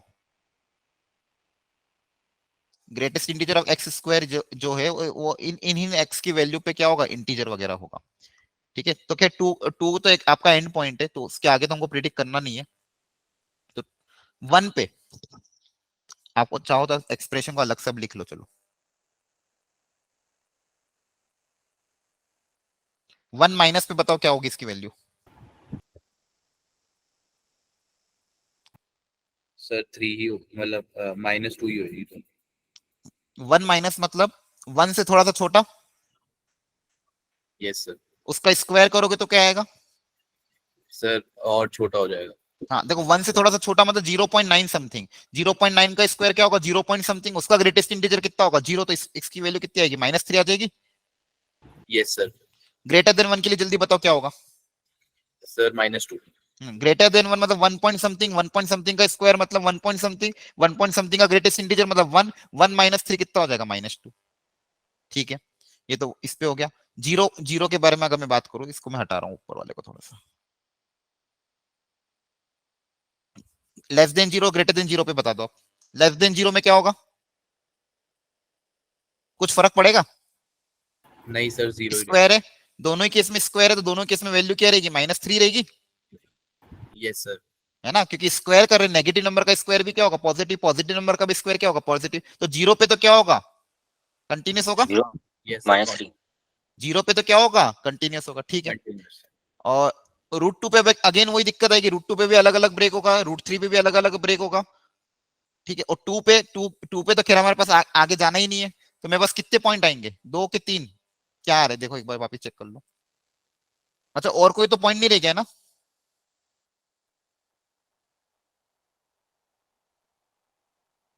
हेलो ये समझ में आ रहा है, यस सर। देखो फटाफट देख लो, √2 पे भी आप देखोगे अलग अलग वैल्यू आएगी, √2 पे वैल्यू कितनी आएगी, √2 प्लस, तो देखो √2 मतलब एक्स की वैल्यू अगर मान लो √2 है, √2 से थोड़ी सी ज्यादा, एक्स स्क्वायर आपका लगभग होगा 2, और √2 अगर प्लस है तो 2 से थोड़ा सा ज्यादा, तो 2 से थोड़ा सा ज्यादा का ग्रेटेस्ट इंटीजर 2, 2 -3 कितना हो जाएगा -1, और 2 से थोड़ा सा कम, 2 से थोड़ा सा कम कम का ग्रेटेस्ट इंटीजर 1, 1 -3 कितना हो जाएगा -2, -2। ठीक है। और √3 पे भी सेम ऐसा ही होगा, 2 पे कैसे सोचे, 2 + 2 माइनस पे, सर 2 माइनस पे ही सोचना पड़ेगा। हाँ 2 माइनस पे, सर आपने √2 से छोटे के लिए क्या सोचा है, √2 से छोटा मतलब देखो एक्स की वैल्यू अगर √2 से छोटी हुई तो एक्स स्क्वायर की वैल्यू 2 से थोड़ी सी कम होगी, कि एक्स आपका √2 है मान लो, ठीक है सर एक्स तो 1 स्क्वायर आ क्या होगा जाएगा, 2 होगा, अगर ये √2 से थोड़ा सा कम हुआ तो इसका स्क्वायर भी 2 से थोड़ा सा कम होगा, और 1 आ जाएगा, हाँ 1 तो आंसर वो आ कितना आ जाएगा जाएगा 1 आ जाएगा, -1। ठीक है। अब 2 अगर 2 के बारे में बात करो तो 2 पे कंटिन्यूटी कैसे चेक करेंगे ये बताओ, एंड पॉइंट पे कंटिन्यूटी कैसे चेक करते हो, सर सिर्फ माइनस वाला लेते हैं। हाँ तो फंक्शन की वैल्यू एक तो देखते हैं और उसका क्या लेते हैं लेफ्ट, जैसे 0 से 2 में ये राइट हैंड साइड वाला 2 है मेरा, तो 0 से 2 में कंटिन्यूटी अगर चेक करनी इस एंड पॉइंट पे तो इसका क्या देंगे, लेफ्ट हैंड लिमिट लेंगे और फंक्शन की वैल्यू 2 पे चेक करेंगे। अगर ये दोनों सेम आ गई तो फंक्शन क्या होगा, कंटिन्यूस होगा। याद आ रहा है? Yes sir. है ना? तो इसकी लेफ्ट हैंड लिमिट 2 माइनस पे फंक्शन की वैल्यू कितनी होगी? 0। एक्स, अगर एक्स इक्वल टू 2 है तो एक्स स्क्वायर कितना हो जाएगा, 4। तो 2 से थोड़ा सा अगर छोटा होगा तो 2 इसका स्क्वायर क्या होगा, 4 से थोड़ा सा छोटा। 4 से छोटे की वैल्यू कितनी आ जाएगी, 3। 3 3 माइनस 3 कितना हो जाएगा, 0। 0 आ रहा है समझ में? तो left eight x x less then 2 के लिए आपका कितना आ रहा है, 0 आ रहा है। और एग्जैक्टली 2 पे क्या होगा, sir minus sir 1 minus minus 1, sorry 1। तो 2 पे भी क्या है, डिसकंटिन्यूस। तो कितने पॉइंट हो गए, सर 1 2 3 4, 4 पॉइंट। तो ऑप्शन नंबर बी आया समझ में? Yes sir. ठीक है। अब अल्टीमेटली बस अब जीएक्स से जीएक्स के बारे में डिफरेंशिएबिलिटी बात चेक करना, तो यहाँ पे आप रख देना वैल्यू। ठीक है, अभी आप घर पे कर लेना ट्राई। ये समझ में आया कैसे किया? Yes sir. ठीक, यहाँ तक किसी को कोई डाउट है तो पूछो। सर ये एक्स लेस देन 2 वाला एक बार दोबारा बता दो। हाँ, एक्स लेस देन 2, तो लेस देन 2 में यहाँ पे रखना था कि इसकी वैल्यू कितनी आएगी, ये पता करना था। एक्स की वैल्यू अगर 2 से थोड़ी सी छोटी हुई है ना, देखो एक्स अगर 2 है तो एक्स स्क्वायर 4 होगा। एक्स अगर 2 है तो एक्स स्क्वायर कितना होगा, 4। तो एक्स की वैल्यू अगर 2 से थोड़ी सी छोटी हुई, मतलब 1.9 समथिंग, तो उसका स्क्वायर करेंगे तो वो भी 4 से थोड़ा सा छोटा आएगा, 3.9999। आ रहा है समझ में? एक्स की वैल्यू अगर 2 से थोड़ी सी छोटी होगी तो इसके स्क्वायर की वैल्यू 4 से थोड़ी सी छोटी, 4 से छोटी मतलब 3.9 समथिंग। 3.9 का ग्रेटेस्ट इंटीजर कितना आएगा, 3 आएगा। Yes sir. और 3 माइनस 3 कितना हो जाएगा, 0। Yes sir. इसलिए लेस देन 2 के लिए 0 हो गया। और एग्जैक्टली 2 पे वैल्यू कितनी है, 1। क्लियर? Yes sir. और किसी को डाउट हो तो पूछ लो बच्चों। एनीवन? ठीक है, तो डिफरेंशिएबिलिटी का ट्राई करना एक बार घर पे, कितने पॉइंट आ रहे हैं इसका आंसर में लिख के चल जाता हूँ ताकि आपको ध्यान रहे। बी और सर डी। जहाँ पे डिसकंटिन्यूस है उतने ही पॉइंट फिर नॉन डिफरेंशिएबल भी रहेगा ना। हाँ, लेकिन यहाँ पे हमको जी के बारे में पूछा है, एफ के बारे में पूछा तो अच्छी बात थी, लेकिन हमको किसके बारे में पूछा, जी के। तो सबसे पहले तो जी को डिफाइन करना होगा आपको। तो ठीक है, सर फिर एफ एक्स कॉमन आ जाएगा ऊपर से, तो एफ एक्स डिसाइड करेगा हाँ जी वेरी एक्स गुड, का। ऊपर से एफ एक्स कॉमन आ जाएगा, सही है। लेकिन एफ एक्स के अंदर जो एक्सप्रेशन बचेगा उसमें उसका भी तो देखना पड़ेगा। वेरी गुड, आपने सही ऑब्जर्वेशन किया। यहाँ से अगर आप देखोगे तो एफ एक्स कॉमन आ जाएगा, अंदर बचेगा दो मॉड, मॉड एक्स और मॉड ऑफ एक्स 4x-3। तो जो दो मॉड है तो दो जगह टूटेंगे, 0 पे, और एक कहां पे टूटेगा, 7/4 पे। ठीक है। Yes sir. अच्छा, ये सेकंड पार्ट बहुत अच्छा है, इसको जल्दबाजी में टिक करके मत आना, बहुत अच्छा क्वेश्चन है। मैं चाह रहा हूँ आप घर पे जाके इस पे ट्राई करना। इसमें आप गलती करोगे 90% चांस है कि आपसे एक छोटी सी मिस्टेक हो सकती है, लेकिन अगर ध्यान से करोगे तो नहीं होगी। ठीक है, तो ये होमवर्क है आपका, प्रॉपरली इसको ट्राई करना। नहीं आए तो पूछना नेक्स्ट क्लास में, ठीक है? या फिर ग्रुप पे डाल देना, मैं सॉल्यूशन भेज दूंगा। ठीक है, बड़े आगे। Yes sir. ठीक है, एक और जो अच्छा क्वेश्चन था ये वाला है, बहुत बहुत अच्छा क्वेश्चन है। इसको भी अपन आधा करते हैं, आधा आप घर पे ट्राई करना। अगेन एक्स इक्वल टू ई पे कंटिन्यूटी एंड डिफरेंशिएबिलिटी के बारे में चेक करने को बोला है। आपने कभी ये क्वेश्चन पहले किया हुआ है, एनीवन? क्वेश्चन पढ़ लो एक बार ध्यान से। एल एन एक्स दिया हुआ है, एक ग्रेटेस्ट इंटीजर के अंदर दिया हुआ है एल एन एक्स, और दूसरा फ्रैक्शनल पार्ट के अंदर एल एन एक्स दिया हुआ है।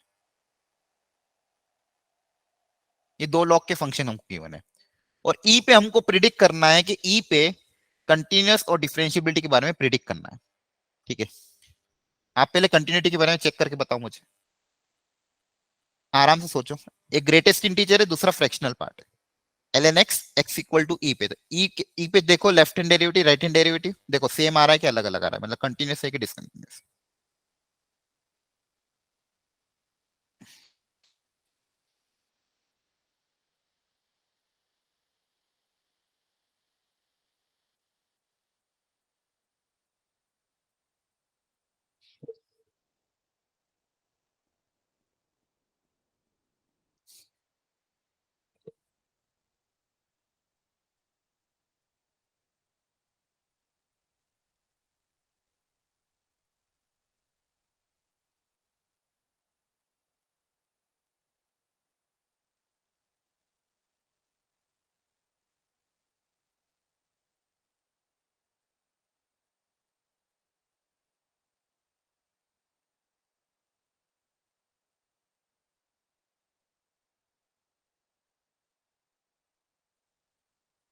डिसकंटिन्यूस में डिसकंटिन्यूस आ रहा है क्या? ठीक है, देखते हैं।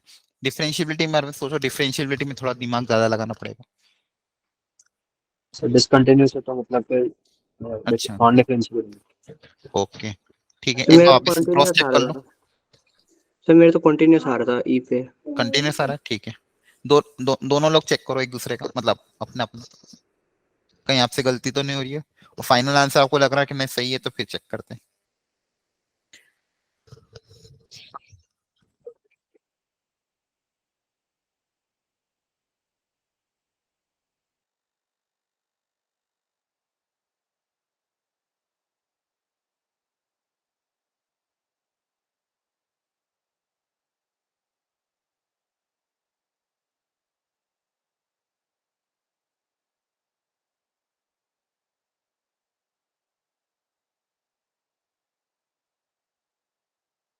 डिसकंटिन्यूअस आ रहा है शायद।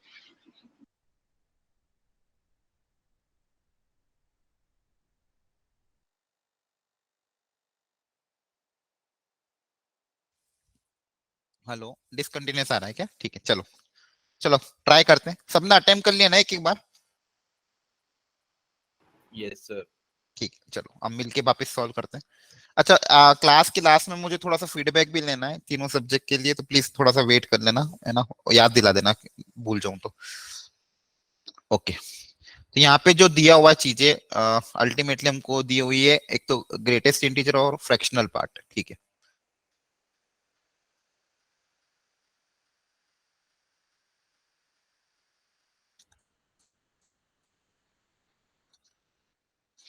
ई पे मुझे चेक करना है, तो अब सोचो, आराम से सोचते हैं। ई प्लस पे और ई माइनस पे जब एक्स ग्रेटर देन ई हुआ, तो अगर एक्स की वैल्यू ई से ज्यादा हुई तो बताओ इसका आंसर क्या आएगा? ई से थोड़ा सा ज्यादा हुआ अगर, तो इसका वन ई पे कितना आएगा? वन आएगा सर। एक्स इक्वल टू ई पे तो l N of e one होता है ना। हेलो। Yes sir. और ई से थोड़ा सा अगर ज्यादा हुआ तो ये वैल्यू वन से क्या होगी, थोड़ी सी ज्यादा कि कम? सर ज्यादा होनी चाहिए। ज्यादा ही होगी ना, लॉग लॉग कैसा फंक्शन, ऐसा ही तो है। अरे क्या आ रहा है समझ में? Yes sir. ई से थोड़ा सा ज्यादा हुआ तो वैल्यू भी वन से थोड़ी सी क्या होगी, ज्यादा ही होगी। तो वन से थोड़ा सा ज्यादा का ग्रेटेस्ट इंटीजर कितना आएगा? वन आएगा। Yes sir. ठीक है, इसमें किसी को डाउट हो तो प्लीज पूछ लो। ठीक है, अब इसकी बारी फ्रैक्शनल पार्ट। अब ये जो ई है, अच्छा मुझे एक चीज बताओ, आपने अगर फ्रैक्शनल पार्ट में जब पढ़ाते टाइम अगर ध्यान दिया हो तो फ्रैक्शनल पार्ट मान लो कुछ एक्स है, और एक्स अगर मान लो कोई इंटीजर है, ये जो वैल्यू है, ये मान लो कुछ इंटीजर आ रही, 2 3 समथिंग, एक इंटीजर आ रही है, तो इसका इसका क्या आएगा आंसर? सर 0। 1 आएगा। 0 आएगा। अगर एक्स इंटीजर है तो इसका आंसर कितना आएगा? 0। 0 आएगा, है ना। अगर एक्स इंटीजर है तो इसका आंसर क्या आएगा? 0 आएगा। अब यहाँ पे हमको क्या बोला है?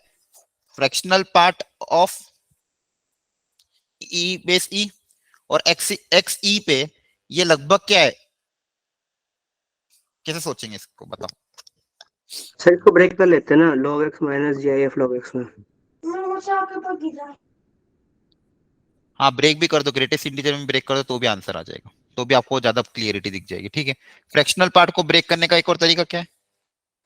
X minus greatest integer of x, ठीक है। हेलो। Yes sir. सर तो यहाँ पे l N x minus greatest integer of l N x, greatest integer of l N x तो अभी भी कितना आया था? 1 आया था, ठीक है। अब एक्स इक्वल टू ई रख देंगे तो फाइनली वैल्यू कितनी आ जाएगी फंक्शन की? सर 1 आएगी। 1 आ जाएगी। लेस देन, अच्छा चलो इसको इतना ही रखो, लेस देन ई पे ये आया फंक्शन, और लेस देन ई पे अगर लेफ्ट हैंड लिमिट निकालूंगा तो अगर इसमें एक्स की वैल्यू ई रख देंगे तो कितना आ जाएगा? 1 आ जाएगा। लेफ्ट हैंड लिमिट बोलो ई पे सर Yes, 0 sir. नहीं आएगा। कितना आएगा? हाँ, सर 0। नहीं नहीं, 1 ही तो आएगा। 1 माइनस 1 0 प्लस 1 1। सर एलएचएल के लिए बता रहा हूँ। अच्छा, एल एच एल का ही तो कहा है मैंने। अच्छा आर एच एल है, सॉरी, ये क्या था आपका? आर एच एल था, ग्रेटर देन ई के लिए था ना। ठीक है, हाँ अब एल एच एल पे आते हैं। अब LHL पे अगर आप आते हैं तो x less than e LHL, तो बताओ इसकी वैल्यू कितनी होगी? सर 0 प्लस रूट ऑफ ई से थोड़ा सा छोटा, ई से थोड़ा सा छोटा, ई पे वैल्यू 1, ई से थोड़ा रूट सा छोटे, एक्स हाँ ई से थोड़े से छोटे पे वैल्यू क्या हो जाएगी? 0 हो जाएगी। और ये क्या हो जाएगा? Root of ln x minus 0। Again ये वाला फंक्शन अप्लाई कर देंगे, तो यहाँ क्या, अब यहाँ पे x को e रख दोगे, x को e रख लोगे तो कितने आ जाएगा राइट हैंड लिमिट? 1 आ जाएगा, 1 आ जाएगी। कंटिन्यूस हो हाँ गया कंटिन्यूस आ गया। देखो आपसे गलती हो गई थी। सर, मैंने तो कंटिन्यूस ही बोला था। हाँ आपने कंटिन्यू, तो जिसने डिसकंटिन्यूस बोला उसको गलती पता चली क्या? Yes hello, sir. ठीक है, अच्छा था क्वेश्चन ये। तो x इक्वल टू ई पे तो भाई कंटिन्यूस आ गया, तो मतलब एक ऑप्शन सी तो चलो गलत हो गया। अब मेरे को ए और बी में मुझे चेक करना पड़ेगा डिफरेंशियबिलिटी के बारे में, क्योंकि अगर कंटिन्यूस है तो हो सकता है डिफरेंशिएबल हो या ना हो। ठीक है, तो let us check the differentiability. अब डिफरेंशियबिलिटी चेक करना है तो कैसे चेक करेंगे डिफरेंशियबिलिटी? डिफरेंशियबिलिटी चेक कैसे करते हैं वैसे नॉर्मली? सर, मैं तो इंटरवल बना के उसमें डिफरेंशिएट करके देख लेता हूँ। हाँ वो भी सही है, लेकिन यहाँ पे अगर बन जाए तो अच्छी बात है। और फर्स्ट सर वैसे फंक्शन देखने से लगता है कि नॉन डिफरेंशिएबल होगा। नहीं नहीं ये सब मत करना, देख जेई में तो खासकर मत करना, एडवांस में। ठीक है, हमेशा चेक करना सर डिफरेंशियल। LHT RHT देख लो। हाँ left hand derivative right hand derivative निकाल लो, सबसे आसान, 2 मिनट मिलने लगेंगे आपको। अच्छा मुझे एक फॉर्मूला तो बता दो चलो। 2 तरह के फॉर्मूला हमको सिखाए गए डेरिवेटिव के, तो एक तो right hand derivative left hand derivative कैसे निकालते हो, कौन सा फॉर्मूला आप अप्लाई करते हो ये बताओ मुझे। फॉर्मूला याद होना जरूरी है, क्योंकि बहुत सी बार क्वेश्चन फॉर्मूले से होंगे। डायरेक्ट फंक्शन अगर सिंप्लीफाई फॉर्म में नहीं दिया तो डायरेक्ट डिफरेंशिएट नहीं होगा, तो उसको आपको फॉर्मूला अप्लाई करके ही करना पड़ेगा। ठीक है, तो बताओ कौन सा तो फॉर्मूला याद है? लेफ्ट हैंड डेरिवेटिव में हम करते हैं लिमिट h टेंडिंग टू 0।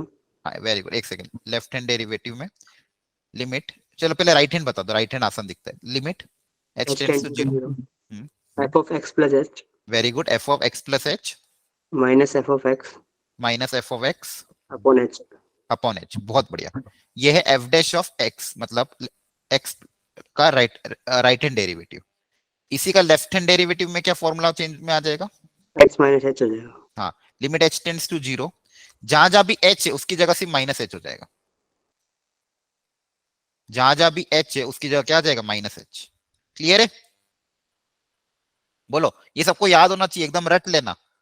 ठीक है, डिफरेंशियबिलिटी पे कोई क्वेश्चन आता है, फंक्शन अगर सिंप्लीफाई नहीं हो रहा हो, ठीक है, तो डायरेक्टली ये वाला फॉर्मूला अप्लाई कर देना। लेफ्ट हैंड डेरिवेटिव निकालना, राइट हैंड डेरिवेटिव निकालना, देख लेना सेम आ रहा है कि नहीं आ रहा। अगर left hand derivative equal to right hand derivative आ रहा है उस x पे, ठीक है, x की जो भी वैल्यू हो, यहाँ पे मान लो a पे चेक करना हो तो x की जगह का मान लो आपने a रख दिया हो। ठीक है, अगर x इक्वल टू a पे चेक करना हो तो यहाँ पे x की जगह क्या आ जाएगा? a आ जाएगा। ठीक है, कर लेना वो तो, चलो अब x की जगह a आ जाएगा तो x को a रख देना, तो लेफ्ट हैंड डेरिवेटिव को राइट हैंड दे, तो फंक्शन क्या हो जाएगा? डिफरेंशिएबल। और एक और जो नॉर्मल फॉर्मूला मैंने f डैश x का बताया था वो ये था, अगर directly x equal to a पे चेक करना डिफरेंशिएबल, मतलब अगर मान लो ऐसा कुछ दिया हो, डायरेक्ट फॉर्मूला भी है, उसमें directly x tends to a आ जाता है। ये भी एक फॉर्मूला, लिमिट x, एक second, x tends to a f of x minus f of a divided by x minus a। तो एक बार a प्लस पे और एक बार a माइनस पे। ठीक है, a प्लस पे निकालोगे तो राइट हैंड डेरिवेटिव आ जाएगा, a माइनस के लिए लिमिट सॉल्व करोगे तो लेफ्ट हैंड डेरिवेटिव आ जाएगा। तो दोनों तरीके, मेथड 1 मेथड 2, जो सही लगे वो अप्लाई लेना, लेकिन याद होना चाहिए। क्या समझ में आ रहा है? तो इस क्वेश्चन को आपको मैं होमवर्क वापस छोड़ रहा हूँ, डिफरेंशियबिलिटी के लिए ये वाला फॉर्मूला अप्लाई कर देना, चाहे तो ये चाहे तो ये। एक बार इससे ट्राई कर लेना, तो left hand derivative right hand derivative निकालना ई पे, x इक्वल टू ई पे, और देख लेना सेम आ रहा है कि नहीं आ रहा। अगर इक्वल आ रहा है मतलब डिफरेंशिएबल, नॉट इक्वल आएगा तो non differentiable. Is it clear all of you? Yes बोलो बोलो बच्चों जल्दी से प्लीज, 1-2 क्वेश्चन और कराने मुझे ताकि थोड़े से कवर हो जाए, एक आध क्वेश्चन एटलीस्ट। कितना टाइम? अच्छा 10 बज गई है क्या? सॉरी। ये चलो फिर कोई दिक्कत नहीं है, ये इसका आंसर आपका ए आएगा, चेक कर लेना घर पे। ठीक है, नॉन डिफरेंशिएबल आएगा ये। ठीक है, अच्छा ये क्वेश्चन भी बहुत आसान है, इसको चलो फटाफट करके वाइंड अप करते हैं आज की क्लास। देख लो फटाफट, ये लास्ट क्वेश्चन आज का।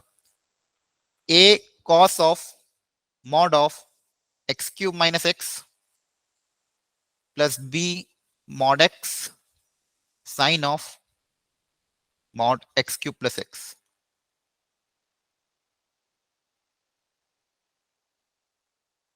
ठीक है, कैसे करें? और क्या बोला है, 0 पे चेक करना है और 1 पे। सबसे पहले तो कंटिन्यूटी चेक कर लेंगे, फिर सोचेंगे डिफरेंशिएबिलिटी के बारे में। तो अगर इसको सिंप्लीफाई करना हो तो इसको अलग अलग, सबसे पहले इसमें से x कॉमन आ रहा है। हेलो, तो अगर x कॉमन ले लें तो एक तो क्या बचेगा x। अच्छा, प्रोडक्ट में मॉड अलग अलग हो जाता है क्या, ये बताओ? यस सर, हो जाता है। ये सबको पता है? Yes sir. यहाँ पे क्या बचेगा, x square minus 1 plus B mod x, अंदर बचेगा sine of mod x x square plus 1। X square plus 1 को मॉड में लिखने की जरूरत है क्या? No sir. वो तो ऑलवेज पॉजिटिव ही होगा। ठीक है, चलो यहां तक आ गए। अब 0 पे बताओ क्या होगा।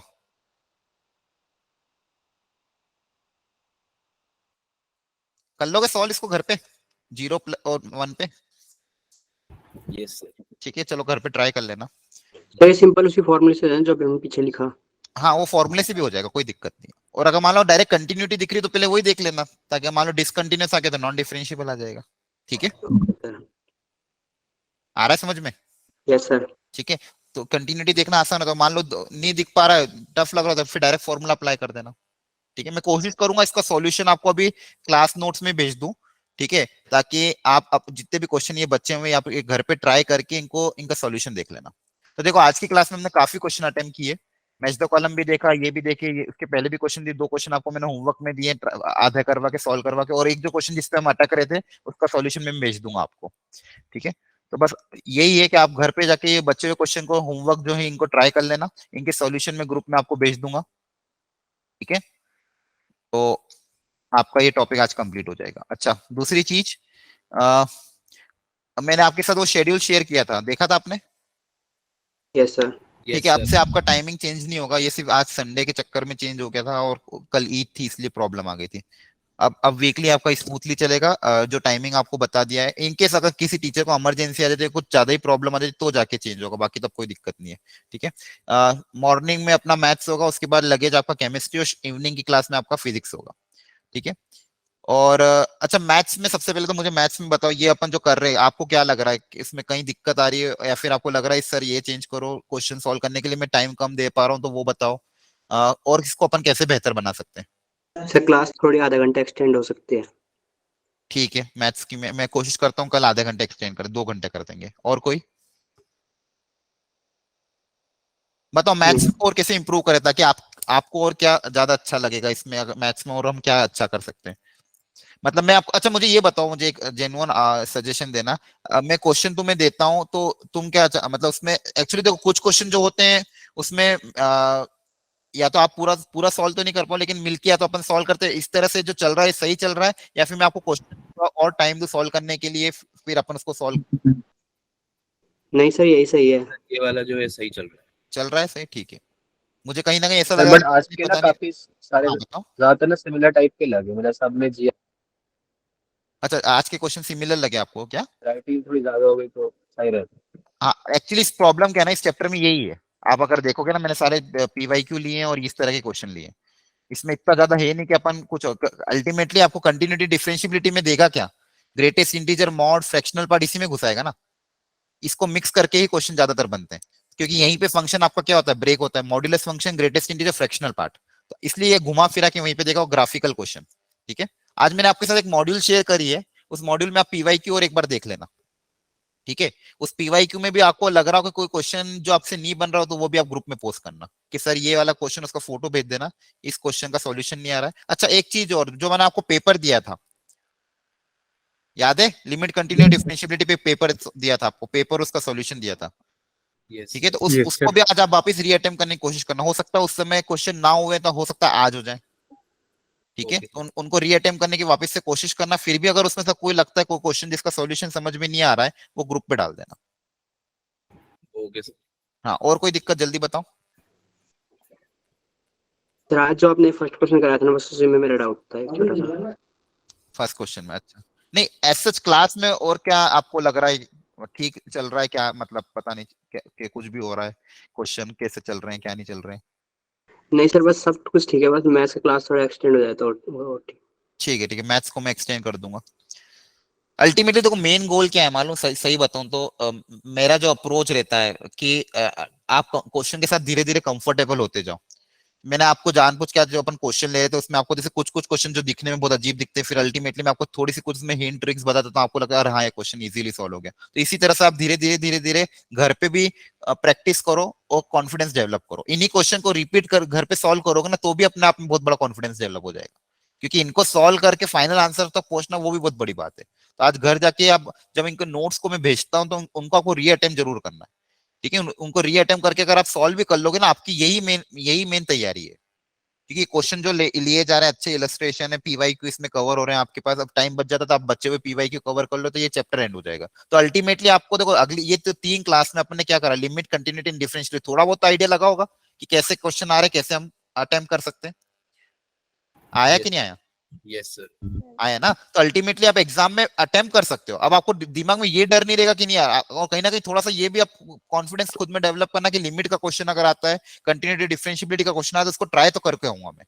अगर इजी मीडियम लेवल का है तो हो सकता है क्रैक भी कर जाए, ठीक है? तो थोड़ा सा ये चीज आपको ध्यान रखनी है। अगला जो टॉपिक है अपना एप्लीकेशन ऑफ डेरिवेटिव है, थोड़ा सा टफ है नो डाउट, लेकिन इंपॉर्टेंट भी है, ठीक है? तो फर्स्ट क्लास में तुमको देखो आपको आइडिया लग जाएगा कैसे क्वेश्चन आ रहे हैं, फिर अगली क्लास में आप इसको सॉल्व करोगे, ठीक है? तो कल की क्लास में हम एप्लीकेशन ऑफ डेरिवेटिव पढ़ेंगे, ठीक है? अच्छा, केमिस्ट्री में और फिजिक्स में और कोई दिक्कत? फिजिक्स में आज थोड़ी क्लास स्लो चली होगी क्योंकि फर्स्ट डे था आप लोगों के साथ, ठीक है? तो सर के लिए भी नया नया था, आपके लिए भी नया था। उनको मैंने ये बोल दिया है कि आपका इस सैटरडे तक, जैसे कल मंडे है ना, मंडे टू सैटरडे तक आपका मैकेनिक्स पूरा कवर करा देंगे वो, ठीक है? रोटेशनल तक। तो सैटरडे की क्लास तक आपका पूरा फिजिक्स का मैकेनिक्स पोर्शन हो जाएगा, मतलब एक वीक में आपको पूरा मैकेनिक्स हो रहा है, one of the highest weightage topic है, ठीक है? और फिर संडे को जब टेस्ट हो तो मैकेनिक्स के क्वेश्चन अटेम्प्ट करके आना, तो आपको आइडिया लग जाएगा क्या हो रहे कि नहीं हो रहे। क्लियर है? और अपना मैथ्स में कैलकुलस ओवर हो जाएगा सैटरडे तक। तो देखो ये जो अगला वीक है उसमें मैथमेटिक्स में कैलकुलस हो रहा है और फिजिक्स में मैकेनिक्स हो रहा है। तो अल्टीमेटली बहुत बड़े बड़े हाई वेटेज टॉपिक आपके निपट रहे हैं। क्लियर है? सर जैसे आपने परसों मैथ्स का वो भेजा था, इसे ऐसे फिजिक्स का नहीं मिल सकता? मैथ्स का क्या भेजा था मैंने?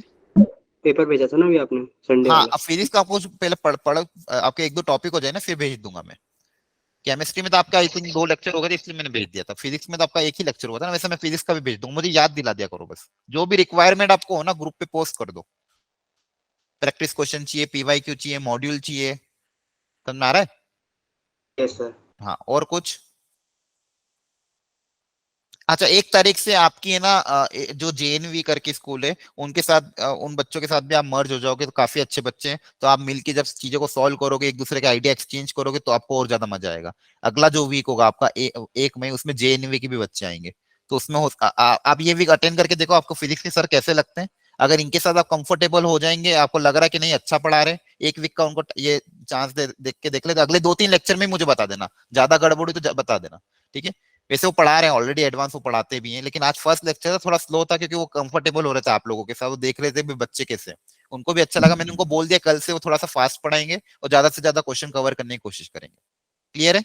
बाकी ओवरऑल कैसा लगा आपको फिजिक्स क्लास आज? क्लास अच्छी थी। अच्छी थी, ठीक है, ठीक है। तो थोड़ा सा आप भी अब प्रैक्टिस करना। मैकेनिक्स इस वीकेंड तक आपका हो जाना चाहिए, आपके एंड पे भी, ठीक है? तो देखो अपने पास अगले वीक का बहुत मेजर 2 चीजें हैं, कैलकुलस और मैकेनिक्स। कैलकुलस भी बहुत हाई वेटेज है, मैकेनिक्स भी हाई वेटेज है, तो अल्टीमेटली अपना एडवांस का बहुत बड़े बड़े टॉपिक्स कवर होने वाले। तो आप भी अपने एंड पे घर पे प्रैक्टिस करना, क्लास में भी अच्छा एंथु से पार्टिसिपेट करना, क्लास के बाद उन्हीं लेक्चर के क्वेश्चन वापस रिपीट करना। तो ये 2 टॉपिक भी अगर आपके अच्छे से हो गए ना, आपका स्कोर अच्छा चल जाएगा, ठीक है? Hello? Yes sir.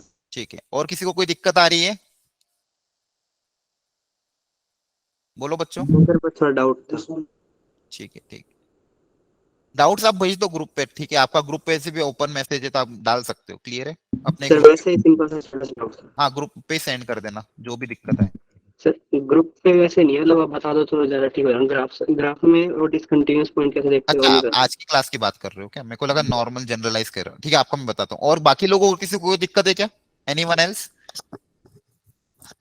No sir. ठीक है, तो आप लीव कर सकते हो, खाना वाना खा लो, काफी लेट भी हो गया। और जिसको डाउट है वो रुक जाओ, बाकी लोग लीव कर जाओ।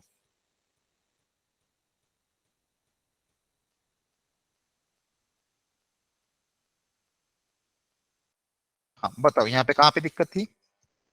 सर आपने फर्स्ट क्वेश्चन में ग्राफ में पॉइंट नॉन डिफरेंशिएबल पॉइंट्स निकाले थे, वो कैसे निकाले थे वो मुझे पूछना था। हाँ देखो देखो, नॉन डिफरेंशिएबिलिटी के लिए दो चीजें ध्यान रखें। एक तो अगर फंक्शन डिसकंटिन्यूअस है तो नॉन डिफरेंशिएबल होगा। दूसरी चीज, फंक्शन जहां पे भी शार्प कॉर्नर आ रहा है वहां पे भी नॉन डिफरेंशिएबल होगा। क्लियर है? दिख रहा है आपको? जैसे यहाँ पे देखो, नॉन डिसकंटिन्यूअस कहाँ कहाँ पे आता है? 0, 1/2 और 2 पे डिसकंटिन्यूअस दिख रहा है। सर स्क्रीन नहीं है सर। स्क्रीन नहीं दिख रही? स्क्रीन शेयर तो कर दी है। स्क्रीन दिख तो रही है ना? नहीं दिख रही है? तो पता नहीं, मुझे तो नहीं दिख रही शायद। दिख रही है सर। दिख तो रही है। तो वो मेरा नेट चला गया, वैसे थोड़ा और बता दोगे? ठीक है, डिसकंटिन्यूअस देख पाते हो? डिसकंटिन्यूअस कहाँ पे होता है? जहाँ पे ग्राफ टूटता है वहां पे क्या होता है? डिसकंटिन्यूअस होता है। ये समझ में आता है? Yes sir. तो जहां जहां पे भी डिसकंटिन्यूअस होगा वहां पे नॉन डिफरेंशिएबल होगा। क्लियर? Yes sir. अब डिफरेंशिएबिलिटी में एक चीज और हमको देखना पड़ता है कि शार्प कॉर्नर, अगर ग्राफ में कहीं भी शार्प कॉर्नर आ रहा है, मान लो कंटिन्यूअस तो है लेकिन अगर शार्प कॉर्नर आ रहा है तो भी फंक्शन क्या होगा? Non differentiable. जैसे मॉड एक्स का फंक्शन है, तो मॉड एक्स देखो वी शेप का होता है, तो एक्स इक्वल टू 0 पे मॉड क्या आता है? शार्प कॉर्नर होता है। Yes sir. तो वहां पे फंक्शन क्या होगा? Non differentiable. तो उस ग्राफ में ये भी देख लेना, जहां जहां पे भी शार्प कॉर्नर है वहां पे क्या हो जाएगा? Non differentiable. Clear? Yes sir, आगे sir. Okay thank you. Okay.